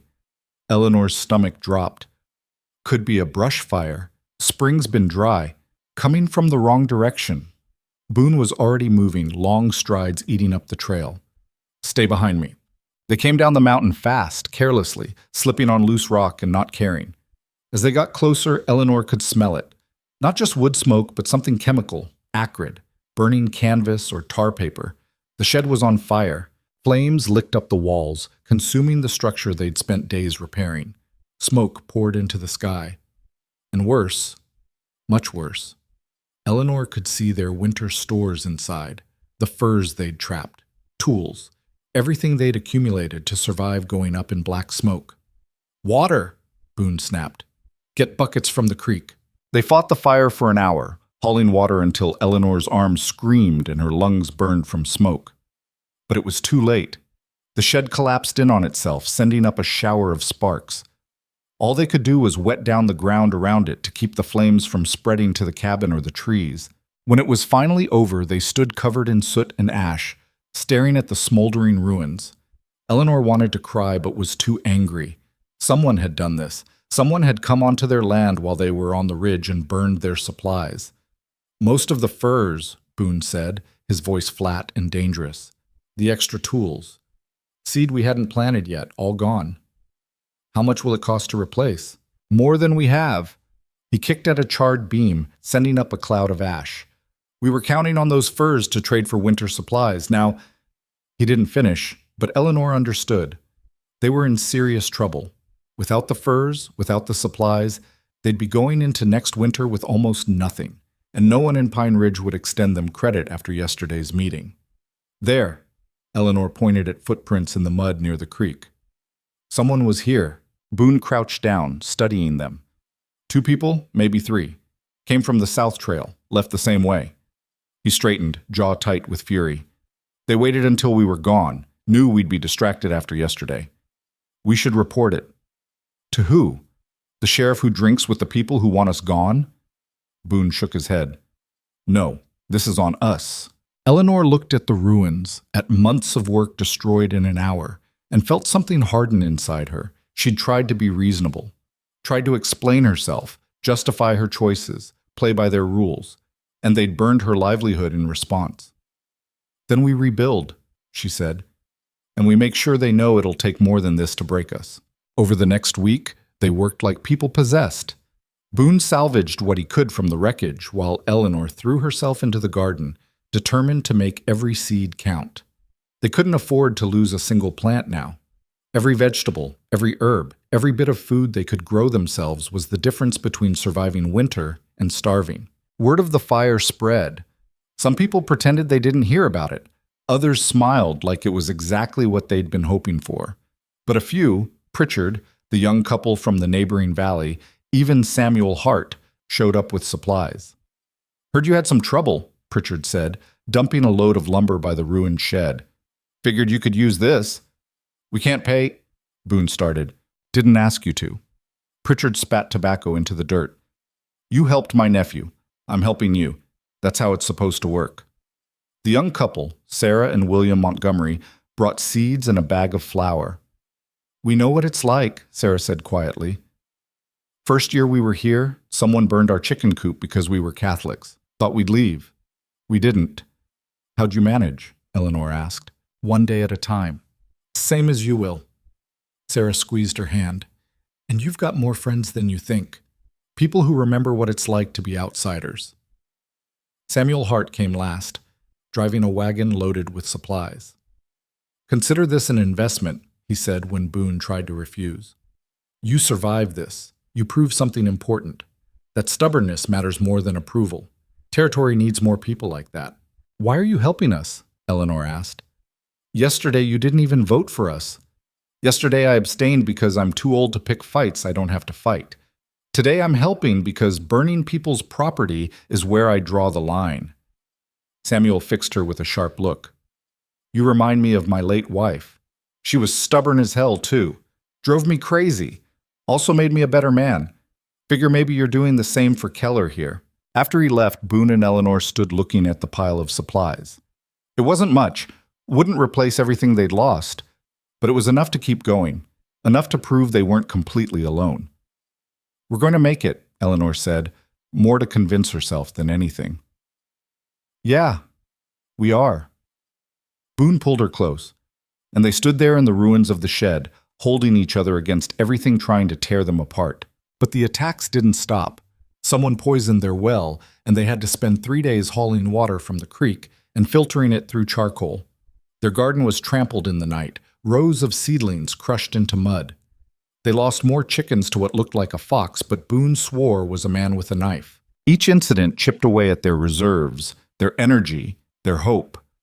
Eleanor found herself jumping at shadows, checking over her shoulder constantly. She slept with the pistol under her pillow. Boone started keeping watch at night, sitting by the window with the rifle across his lap. We can't live like this forever, Eleanor said one morning after another sleepless night. Always afraid, always waiting for the next attack.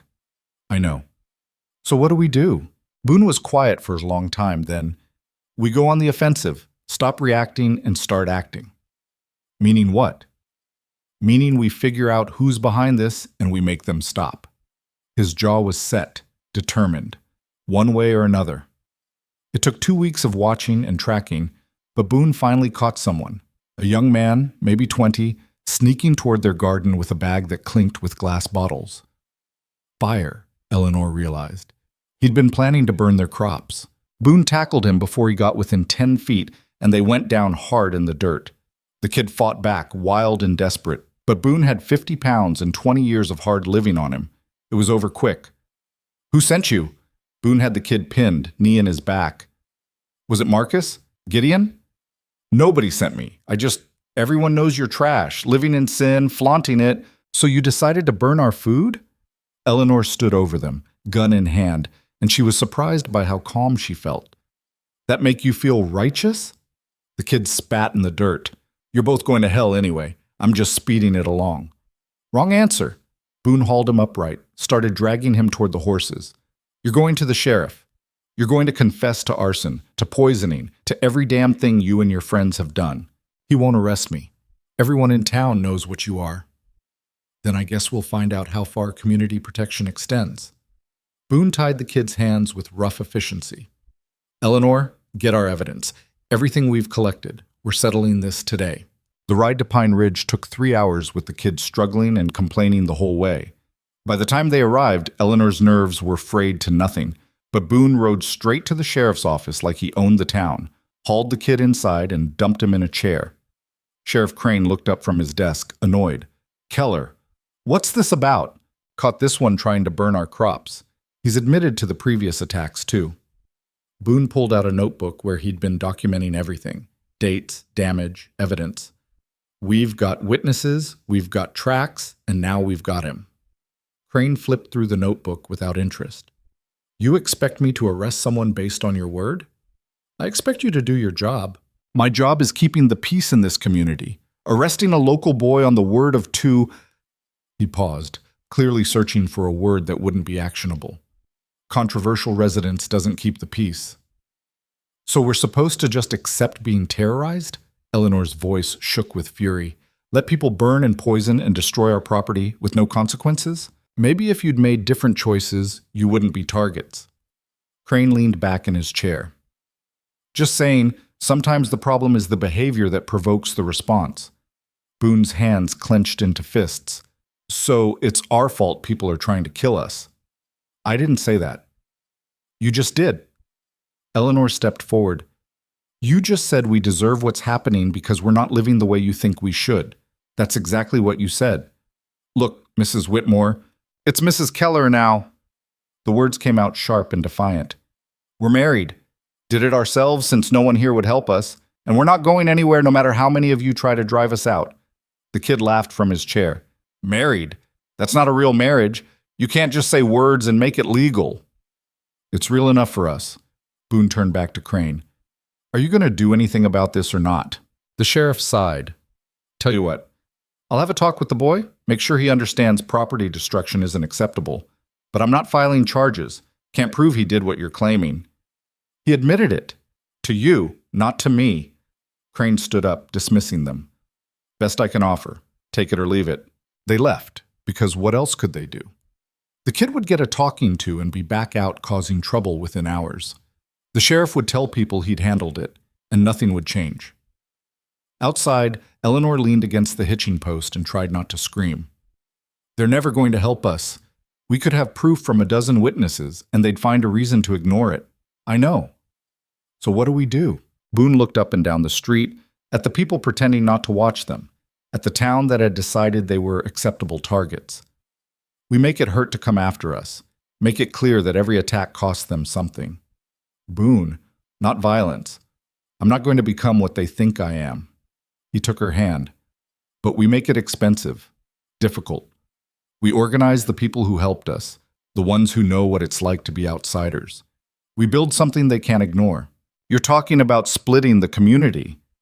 It's already split. We just make it official. Over the next month, that's exactly what they did. Boone and Eleanor reached out to everyone who'd shown them kindness. Pritchard, the Montgomerys, Samuel Hart, the boarding house owner, a handful of others. They organized trading partnerships that bypassed the general store, started a lending system for tools and supplies, created their own small network of people who'd rather help each other than tear each other down. It wasn't easy. Some people they approached said no, too afraid of retaliation. Others wanted to help but couldn't risk being associated with them. But slowly, carefully, they built something real. Not a formal organization, just people who'd decided that community meant more than conformity. Marcus caught wind of it, of course. Showed up at their cabin with two other store owners, faces grim. You're trying to create a rival trading system, Marcus said without preamble. Undercutting legitimate businesses. We're creating alternatives, Boone corrected, since legitimate businesses won't serve us fairly. You could come back into the fold if you just show some contrition, make things right. By abandoning Eleanor? Boone's voice went hard. Not happening. Then you're making enemies you can't afford. We've already got those. At least now we've got friends too. Marcus left angry, and Eleanor knew they'd pay for it. But surprisingly, the retaliation didn't come. Maybe because their little network was stronger than anyone expected. Maybe because even their enemies were getting tired of the constant conflict. Or maybe just because spring was turning to summer and everyone had their own work to focus on. Whatever the reason, things quieted down. Not acceptance, not peace, but a wary truce. The attacks stopped. People kept their distance but stopped actively trying to destroy them. It wasn't what Eleanor had hoped for, but it was enough. Their garden flourished. The cabin slowly became more comfortable, more lived in. Eleanor planted flowers along the front path, and Boone built a bench where they could sit in the evenings and watch the sun set over the valley. Small things, ordinary things, building into a life neither of them had expected to have again. One evening in late June, Eleanor stood at the stove making dinner and felt a wave of nausea roll through her. She gripped the counter, breathing through it, waiting for it to pass. It had been happening for a few days now, always in the evening, always sudden. You all right? Boone looked up from where he was oiling the harness. Fine, just tired. But even as Eleanor said it, she was counting backward, trying to remember her last bleeding.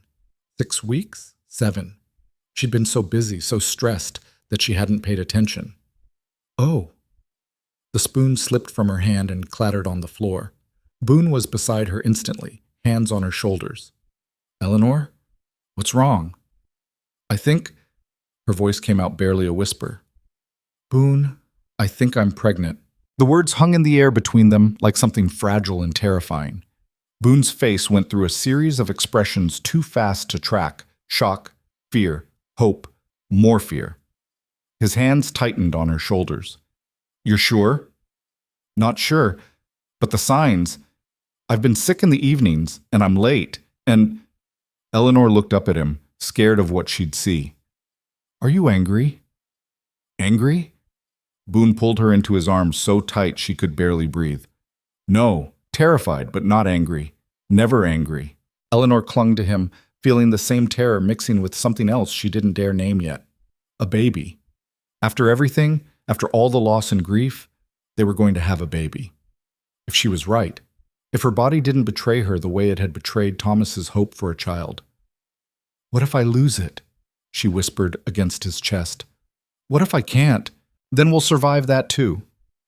Boone pulled back enough to look at her. But Eleanor, if you're pregnant, if we're really doing this, we need to be smart. You need to take it easy. Need to see a doctor. What doctor? No one in Pine Ridge will treat me. Then we'll ride to the next settlement, or the one after that. I don't care how far we have to go. His hand drifted to her still flat stomach, hesitant and wondering. We're not taking chances with this. They sat down together on the bench outside, Eleanor's hand over Boone's on her stomach, and watched night fall over the valley. Everything felt different now, more dangerous and more precious all at once. I'm scared, Eleanor admitted. Me too. Boone's voice was rough. Lost one child already. Don't know if I can survive losing another. Then we don't lose this one. It's not always up to us. I know. Eleanor turned to look at him in the fading light.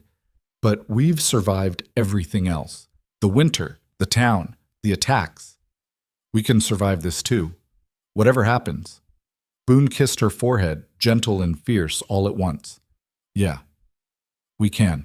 They sat there until full dark, holding each other against the weight of new hope and old grief. And Eleanor realized that this, right here, right now, was what she'd been fighting for all along. Not acceptance from people who'd never give it, not redemption for choices she didn't regret. Just this moment, this man, this fragile possibility of a future they'd built from nothing but stubbornness and love. The valley stretched dark and quiet around them, and for the first time in months, Eleanor felt something like certainty settle in her chest. They would survive this. They would survive everything. Because they'd learned the hard way that survival wasn't about being perfect or approved or even wanted. It was about refusing to break when the world expected you to, and finding someone who'd stand beside you when you did. The doctor in Silverton was an older woman named Ruth Caldwell, who took one look at Eleanor and said, You're about 2 months along, give or take. Come back if you have bleeding or severe cramping. Otherwise, rest when you can and eat well. That's it?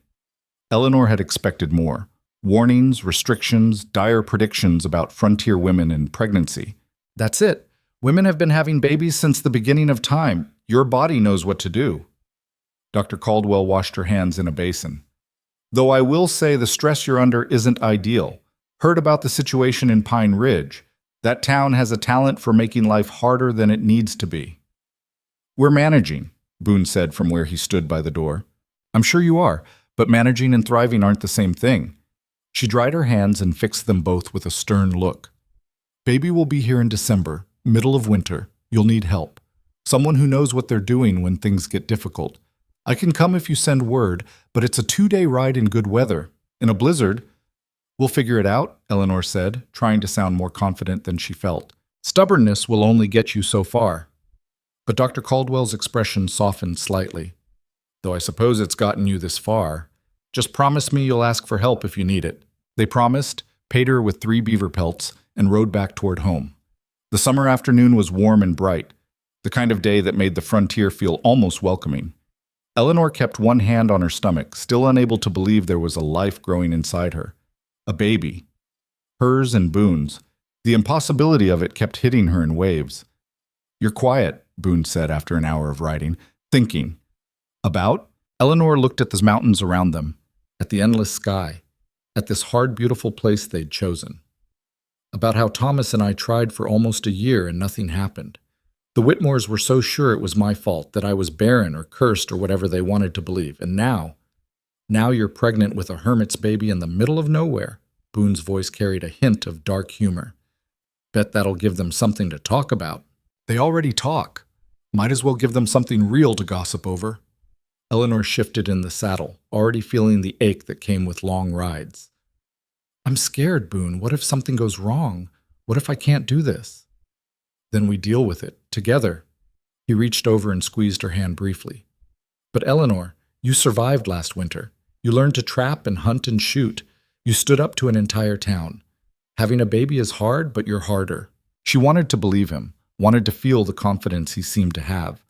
But late at night, when she couldn't sleep, Eleanor's mind went to all the women who died in childbirth, all the babies who didn't survive their first year. The frontier was littered with small graves and grieving fathers. The pregnancy showed by August. Eleanor's body changed in ways that fascinated and terrified her. The swell of her stomach, the weight of her breasts, the constant exhaustion that made even simple tasks feel monumental. Boone treated her like she was made of glass, which drove Eleanor crazy. I'm pregnant, not dying, she snapped one morning when he tried to take over chopping vegetables. I can still work. I know you can. Doesn't mean you should. So what, I'm supposed to sit around for 7 more months doing nothing? I'm just trying to help. I don't need that kind of help. Eleanor slammed the knife down harder than necessary. I need you to trust that I know my own limits. Boone held up his hands in surrender. Fine, just promise you'll tell me if it gets to be too much. I promise. Eleanor softened, recognizing the fear behind his overprotectiveness. I'm sorry. I know you're worried. Of course I'm worried. Lost one child already. Can't... His voice broke. Can't do that again. Eleanor crossed to him and wrapped her arms around his waist, resting her head against his chest. We're going to be okay. All 3 of us. You can't know that. No, but I can believe it. She pulled back to look at him. And I need you to believe it too, because if we're both terrified all the time, this baby's going to be born into nothing but fear. Boone kissed her forehead. When did you get so wise? About the same time I learned to skin a rabbit without ruining the pelt. Eleanor managed a smile. Comes with the territory. News of the pregnancy spread through Pine Ridge like wildfire. Some people saw it as proof of their sin. See, they'd been living together. This proved it. Others saw it as validation of what they'd been saying all along about Eleanor dishonoring Thomas's memory. But a precious few, saw it differently. Sarah Montgomery showed up at the cabin one afternoon with a bag of baby clothes her own children had outgrown. Heard the news, she said simply. Thought you could use these. Eleanor took the bag with shaking hands, tiny shirts and gowns, carefully mended and washed. I can't. This is too much. It's sitting in my attic doing nothing. Better it goes to someone who needs it. Sarah glanced at Eleanor's stomach. How are you feeling? Sick in the mornings, tired all the time, terrified constantly. Sounds about right. Sarah's smile was knowing. First one's the hardest because you don't know what to expect. But Eleanor, you're stronger than most women I know. You'll be fine. People are talking. People always talk. Let them. Sarah squeezed her hand. You focus on that baby and let the gossips wear themselves out. Pritchard came by with a cradle he'd built himself, rough but sturdy. Made this for my grandson, but he's already grown out of it. Figure your little one can use it. Pritchard, I don't know what to say. Don't say anything. Just keep doing what you're doing, proving that stubborn beats proper every damn time. He set the cradle by the fireplace. And when that baby comes, you send word. My wife's delivered half the children in 3 counties. She'll help if you need it. Even Samuel Hart stopped by, though he didn't bring gifts. Just sat on their porch with coffee and said, You're going to need a birth certificate, legal documentation. I can help with that when the time comes. Make sure your child exists on paper, even if Pine Ridge doesn't want to acknowledge it. Why are you helping us? Eleanor asked for the second time. Because I'm old enough to know that most of what people fight about doesn't matter. But family, real family, the kind you build instead of the kind you're born into, that matters. He stood up stiffly. Territory's changing, getting more settled, more civilized. Won't be long before the old ways don't work anymore. When that happens, people like you two who figured out how to make your own rules, you'll be the ones who survive. As summer turned to autumn, Eleanor's stomach grew round and heavy. She moved slower now, waddled more than walked. The baby kicked constantly, especially at night when Eleanor was trying to sleep. She'd lie awake feeling those small movements and wonder what kind of person was growing inside her. Would they have her temper or Boone's quiet strength, his pale eyes or her dark hair? One afternoon in October, Eleanor was hanging laundry when pain stabbed through her back. She gasped and grabbed the clothesline for support. The pain faded after a moment, but it left her shaking. "What's wrong?" Boone was beside her immediately. "Nothing, just a cramp." "You're pale." "I'm fine." But that night it happened again, and the next morning, and by afternoon Eleanor had to admit something was wrong. The pain came in waves, sharp and cramping, radiating from her back around to her stomach. Boone made her lie down while he rode for Dr. Caldwell. Eleanor lay in bed trying not to panic, one hand on her stomach, talking to the baby like it could hear her. "You stay in there, it's too early. You're not done cooking yet." The baby kicked once, hard, and Eleanor took it as agreement. Dr. Caldwell arrived the next day and examined Eleanor with efficient thoroughness. "You're having contractions, early ones, not true labor, but your body's practicing. Could mean nothing, could mean the baby's thinking about coming early." "It's only October, I'm not due until December." Babies don't always follow schedules. Dr. Caldwell packed her instruments away. "You need to rest, complete rest. No work, no stress, nothing that gets your heart racing. And if the contractions get stronger or you start bleeding, send for me immediately." "I can't just lie in bed for 2 months." "You can and you will. Unless you want to deliver a 2-month premature baby with no medical care and almost no chance of survival." Dr. Caldwell's voice was harsh, but her eyes were kind. "I've seen it happen, girl. Don't let stubbornness kill your child." So Eleanor rested. It nearly drove her insane. Lying in bed while Boone did all the work, watching autumn happen through the window, feeling useless and trapped. The contractions came and went, sometimes daily, sometimes not for days at a time. Each one terrified her. Each one that passed without escalating felt like a small victory. Boone was impossibly patient. He brought her meals in bed, read to her in the evenings, told her stories about his childhood in Pennsylvania. Eleanor learned that he'd had 3 sisters, that his father had been a blacksmith, that he'd met Sarah at a county fair where she'd beaten him at an arm wrestling contest. "She sounds amazing," Eleanor said one night. She was, stubborn as hell, kind when it mattered, mean as a snake when someone threatened her family. Boone's hand rested on Eleanor's stomach, feeling the baby move. "You remind me of her sometimes. Not in a bad way. In the way that makes me think maybe I've got a type. Strong-willed women who make your life difficult?" "Something like that." He leaned down and kissed her stomach. "Hang in there, little one. We're not ready for you yet." November brought the first real cold. Snow dusted the mountains, though the valley stayed mostly clear. Eleanor's contractions had stopped completely, which Dr. Caldwell said was a good sign. The baby had dropped lower, which meant it was getting into position. Everything was progressing normally for once. Eleanor celebrated by getting out of bed and cooking dinner for the first time in weeks. Boone protested, but she waved him off. "I'm going stir-crazy. Let me do something that feels normal." They ate venison stew and cornbread at the table like civilized people, and Eleanor felt more herself than she had in months. Her body was huge and ungainly, her back ached constantly, and she had to pee every 20 minutes. But she was alive, the baby was alive, and that was enough. "I've been thinking about names," Eleanor said as they cleaned up. "Yeah? If it's a boy," she hesitated, "I want to name him James, after your son, if that's okay." Boone went very still. "Eleanor, you don't have to." "I know I don't have to. I want to." She turned to face him. "He was your child. He mattered. And this baby, our baby, should carry that forward, should know they're part of something that came before." Boone's eyes were wet. He pulled her close as her stomach would allow, and held her like she was the most precious thing in the world. "And if it's a girl?" "I was thinking Rose. My mother's name. James or Rose Keller."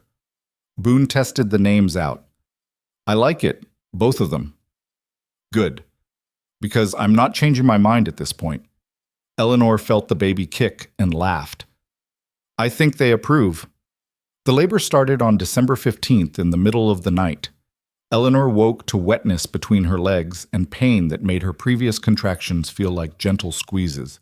She grabbed Boone's shoulder hard enough to bruise. "It's time!"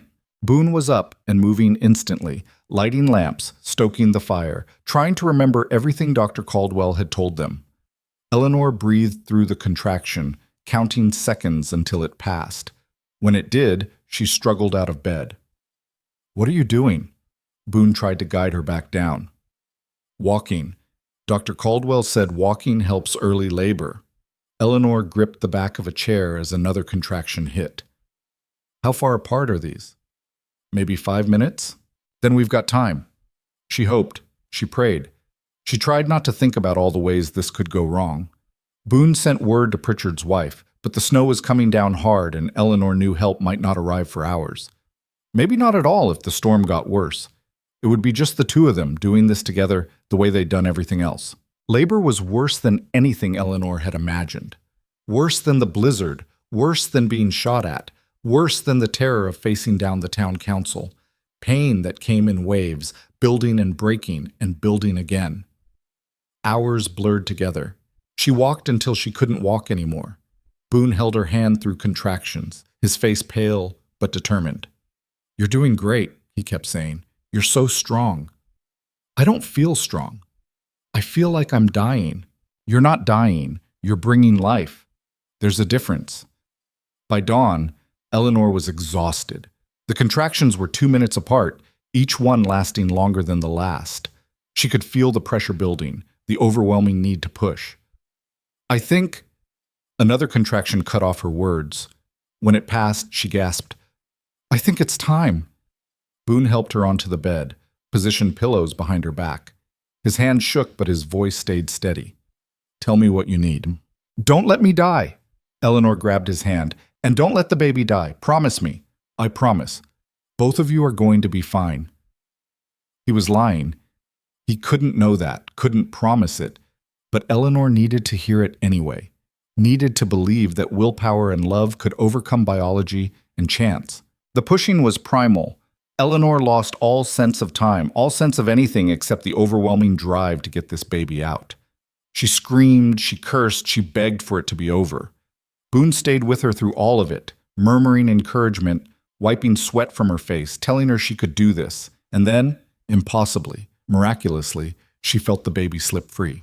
A moment of silence that stretched forever. Eleanor's heart stopped. Then a thin wail filled the cabin, angry and alive and perfect. "It's a girl," Boone said, his voice breaking. "Eleanor, it's a girl." He laid the baby on Eleanor's chest, tiny and red, and screaming her fury at the world. Eleanor looked down at this small person, this impossible gift, and felt something crack open inside her chest. Love fiercer than anything she'd ever experienced. Terror deeper than any fear. Joy and grief and hope all tangled together. "Hello, Rose," Eleanor whispered. "Welcome to the world." The baby, Rose, quieted at her voice, dark eyes trying to focus. Eleanor counted fingers and toes, checked for breathing problems, did all the things Dr. Caldwell had told her to watch for. Everything seemed fine. Small but healthy, breathing well, already rooting for food. Boone cleaned them both up with shaking hands, tied and cut the cord, wrapped Rose in soft blankets Sarah had brought. Then he just stood there, staring at his daughter like he couldn't quite believe she was real. "You can hold her," Eleanor said, exhausted but happy. Boone sat carefully on the edge of the bed and took Rose like she was made of spun glass. She was so tiny in his big scarred hands, so fragile and new. Eleanor watched his face cycle through emotions, wonder, fear, love, more fear. "She's perfect," he said finally. "She is." Eleanor reached out to touch Rose's tiny hand, and the baby gripped her finger with surprising strength. Our perfect, impossible girl. Pritchard's wife arrived 3 hours later with the storm still raging, took one look at Eleanor and the baby, and declared both of them miraculously healthy. "You did good, girl, real good. Most first-timers don't manage this well, especially without help." "I had help." Eleanor looked at Boone, who hadn't put Rose down since taking her. "The only help I needed." Over the next weeks, Eleanor learned what exhaustion really meant. Rose woke every 2 hours to feed, screaming her hunger. Eleanor's body hurt in new and terrible ways. Her breasts were engorged and painful. She bled for days. Everything was harder than she'd imagined. But it was also better than she'd imagined. Watching Rose sleep in the cradle Pritchard had made. Seeing Boone hold her with infinite gentleness, singing songs in a rough voice that somehow soothed her. The weight of Rose in Eleanor's arms, the smell of her, the way she'd stop crying when Eleanor walked and rocked her just right. Pine Ridge had mixed reactions to Rose's birth. Some people saw it as final proof of Eleanor's fallen nature. Having a baby less than 9 months after their mountain wedding proved they'd been living in sin all along. Others didn't care anymore, too caught up in their own lives to worry about the scandal. But a surprising number of people brought gifts: baby clothes, food, firewood. They left them on the porch without knocking, without expecting thanks. Anonymous kindness from people who maybe disagreed with Eleanor's choices but couldn't quite bring themselves to punish an innocent baby. Sarah Montgomery was the first to visit in person, holding her youngest on her hip. "Wanted to see the baby everyone's talking about." Eleanor brought Rose out, bundled against the January cold. Sarah looked at her with the practiced eye of a mother of 4. "She's beautiful and healthy, which is more than I can say for some winter babies." Sarah smiled. "You did good, Eleanor. Real good. Thank you for everything. The clothes, the support, just thank you." "That's what neighbors do. Or what they should do, anyway." Sarah shifted her own baby higher. "There's a group of us wives meeting next week at my place. Sewing circle mostly, but really it's just an excuse to talk without men around. You should come. Bring Rose." Eleanor hesitated. "Will people?"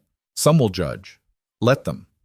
Others just want to see the baby and drink coffee and pretend life isn't as hard as it is." Sarah's expression was knowing. "You can't hide forever. Might as well start showing people that you're not going anywhere." So Eleanor went. It was awkward at first, walking into a room full of women who'd been gossiping about her for months. But Rose was a good icebreaker. Everyone wanted to hold her, coo over her, offer advice about teething and colic and getting babies to sleep.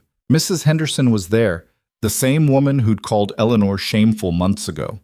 She sat stiffly in the corner, not participating. But when Rose fussed and Eleanor couldn't calm her, Mrs. Henderson crossed the room and showed her a different way to burp the baby. It worked. "Thank you," Eleanor said quietly. Mrs. Henderson nodded once, stiff but not cruel. Babies don't care about their parents' choices. They just need care. It wasn't forgiveness. Wasn't even really acceptance. But it was something, a grudging acknowledgement that Eleanor was here to stay, and that fighting about it was exhausting for everyone. Spring came early that year. Snow melted in March, revealing the valley transformed. The garden beds Boone had prepared were ready for planting. Rose grew bigger, more alert, starting to smile when Eleanor leaned over her cradle. Life settled into a rhythm that felt almost normal. One afternoon in April, Gideon showed up at the cabin.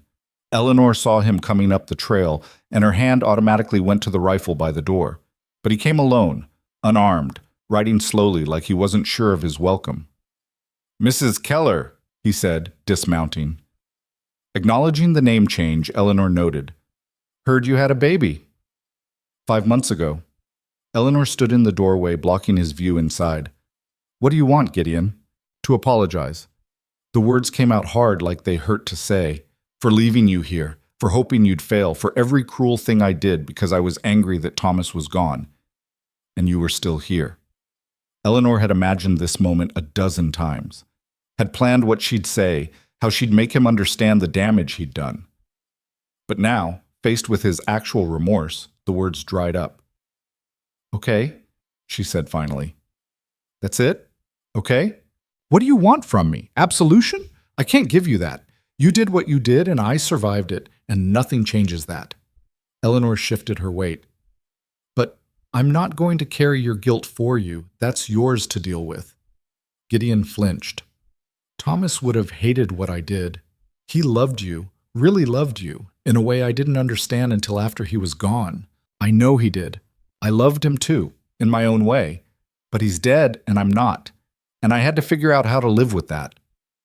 Eleanor looked at this man who'd tried to destroy her and saw only someone broken by grief in ways she understood too well. "You can't undo what happened, but you can stop making it worse. Stop turning people against us.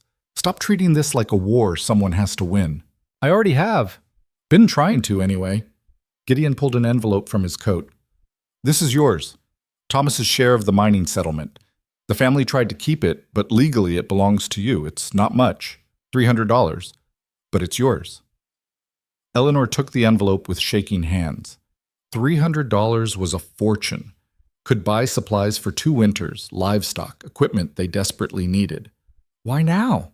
Because my wife pointed out that I was so busy being angry at you for surviving that I'd become exactly the kind of man Thomas would have been ashamed to call his brother. Gideon climbed back on his horse. I can't take back what I did, but I can stop doing more damage. That's all I've got. He rode away before Eleanor could respond. She stood there holding the envelope and feeling like maybe, finally, one chapter of her life was actually closing. Inside, Rose was awake in her cradle, making the small noises that meant she'd be screaming for food in about 3 minutes.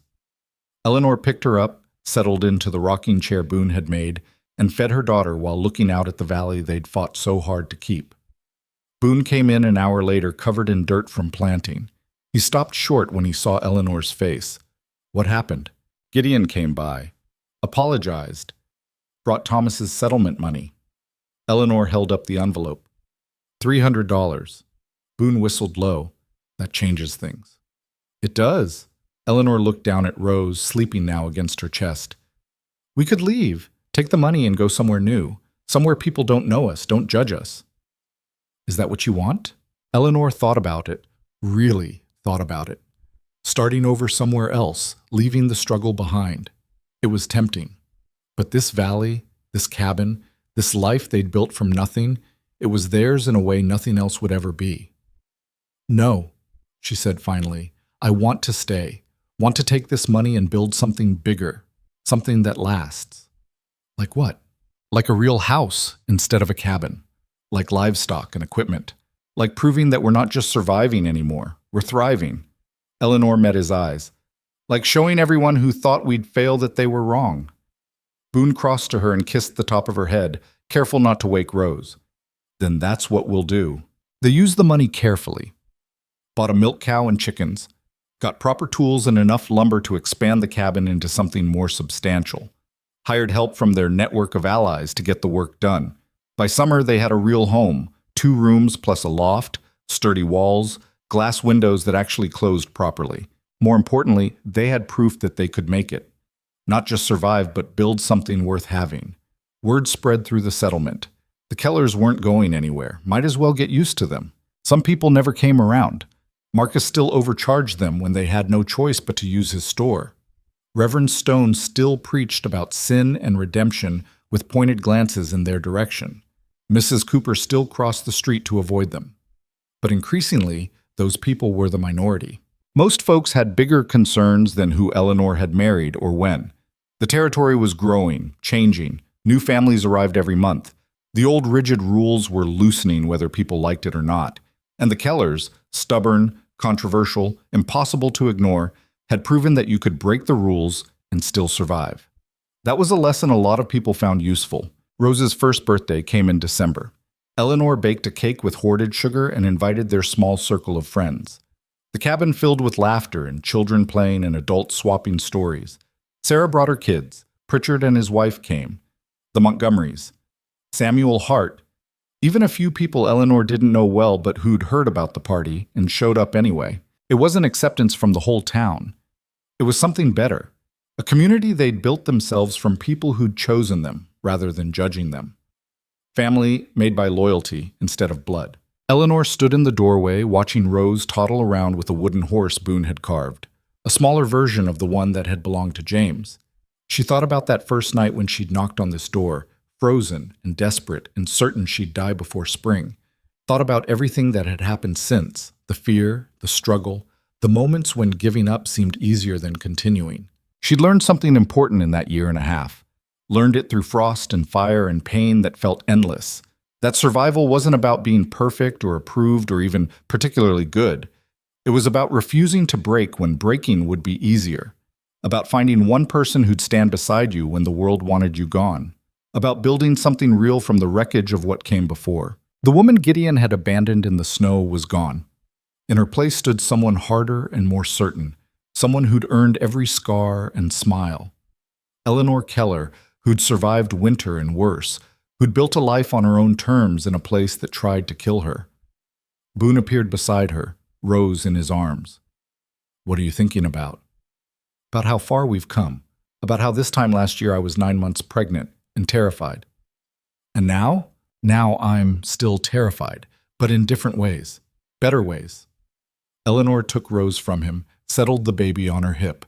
"Now I'm scared about whether we'll have enough hay for winter, whether Rose will get sick, whether we're raising her right. Normal fears instead of survival ones. That's progress." "It is."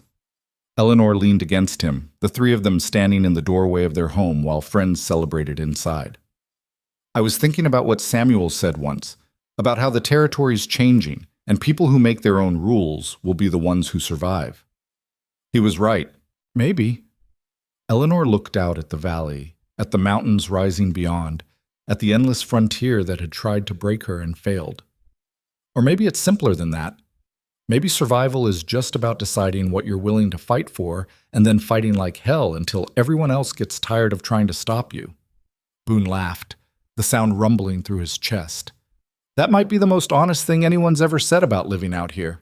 I learned from experience." Eleanor kissed Rose's forehead, breathed in the sweet baby smell of her. "From the best teacher there is, trying not to die and finding reasons to live instead." They stood there watching the sun set gold over the valley, the three of them framed in the doorway of a home that shouldn't exist, a family that shouldn't have survived, a life built from nothing but stubbornness and love and the refusal to let anyone else decide what they deserved. And Eleanor realized, finally, that this was enough. Not perfect, not easy, not even particularly respectable by any standard but their own. But enough. More than enough. Everything she'd been fighting for without knowing what it looked like until she held it in her arms and stood on her own land and breathed air that tasted like freedom. The woman left to freeze had become the woman who couldn't be moved. The man hiding from grief had found something worth hoping for again. And between them, they'd built something that mattered more than reputation or approval or the opinions of people who'd never understood what it took to survive in the first place. Rose grabbed Eleanor's hair and yanked, laughing at the face she made. Boone gently untangled tiny fingers while shaking his head at their daughter's stubbornness. And Eleanor thought about the wooden horse on the shelf, James's horse, now Rose's too, and understood that love didn't replace what came before. It just grew beside it, making room for grief and joy to exist together. They went back inside to their friends, to their celebration, to their imperfect and hard-won life. Behind them, the valley stretched dark and quiet, patient as always, holding space for everyone brave enough or desperate enough to try making it theirs. And the Kellers, all three of them, had proven that sometimes, when the world expects you to break, the best revenge is building something that lasts. That was the real story, Eleanor thought, as she cut cake and poured coffee and watched her daughter be passed from lap to lap like the treasure she was. Not that love conquered all, because it didn't. Not that good things came to those who suffered enough, because that was a lie. The story was simpler and truer than that. You survived by choosing to survive, by finding people who'd fight beside you, and by refusing to let anyone else define what your life was worth. Everything else, the approval, the acceptance, the comfort of fitting in, was just noise. And Eleanor had learned to ignore noise in favor of the things that actually mattered. A warm home, a full belly, a child's laughter, a partner's steady presence. The basics that turned out to be everything once you'd almost lost them. That night, after everyone left and Rose was asleep in her cradle, Eleanor and Boone sat by the fire like they'd done 100 times before. But this time felt different, settled, like they'd finally arrived at something instead of just running from what they'd left behind. "No regrets?" Boone asked quietly. Eleanor thought about it honestly. "I regret that Thomas died, that James and Sarah died, that we had to fight so hard for something that should have been simple. But us? This?" She gestured at the cabin, at the life they'd built. "No regrets. Not a single one." "Good." Boone pulled her close and Eleanor let herself sink into his warmth. "Because I'm not done yet. Got plans to expand the house again next year, build a real barn, maybe get a horse for Rose when she's older." Ambitious. Learn from the best. He kissed her temple. Woman Who Refused to Die taught me that survival's just the beginning. Real living comes after. Eleanor smiled against his chest. That woman sounds smart. She is. Also stubborn as hell, but I've gotten used to that. They sat in comfortable silence until the fire burned low, then climbed into bed together, while Rose slept peacefully across the room. Eleanor lay in the darkness, listening to her daughter's soft breathing and Boone's steady heartbeat, and felt something she hadn't felt in longer than she could remember. Peace. Not the kind that meant nothing bad would ever happen again. They'd face more struggles, more winters, more fights, but the kind of peace that came from knowing who you were and choosing it anyway. From building something solid enough to weather whatever came next. The woman who'd knocked on this cabin door 20 months ago wouldn't recognize herself now. And that was exactly how it should be. Because survival meant changing, adapting, becoming someone who could handle what the world threw at them. Eleanor had become that person, had earned every callus and scar in the process. And in the morning, they'd wake up and do it all again. Plant seeds, mend fences, raise a child, love each other through everything that being alive required. Not because it was easy or because anyone approved, but because they'd decided that this life, this hard, impossible, beautiful life, was worth fighting for. That was the only truth that mattered in the end. Everything else was just details.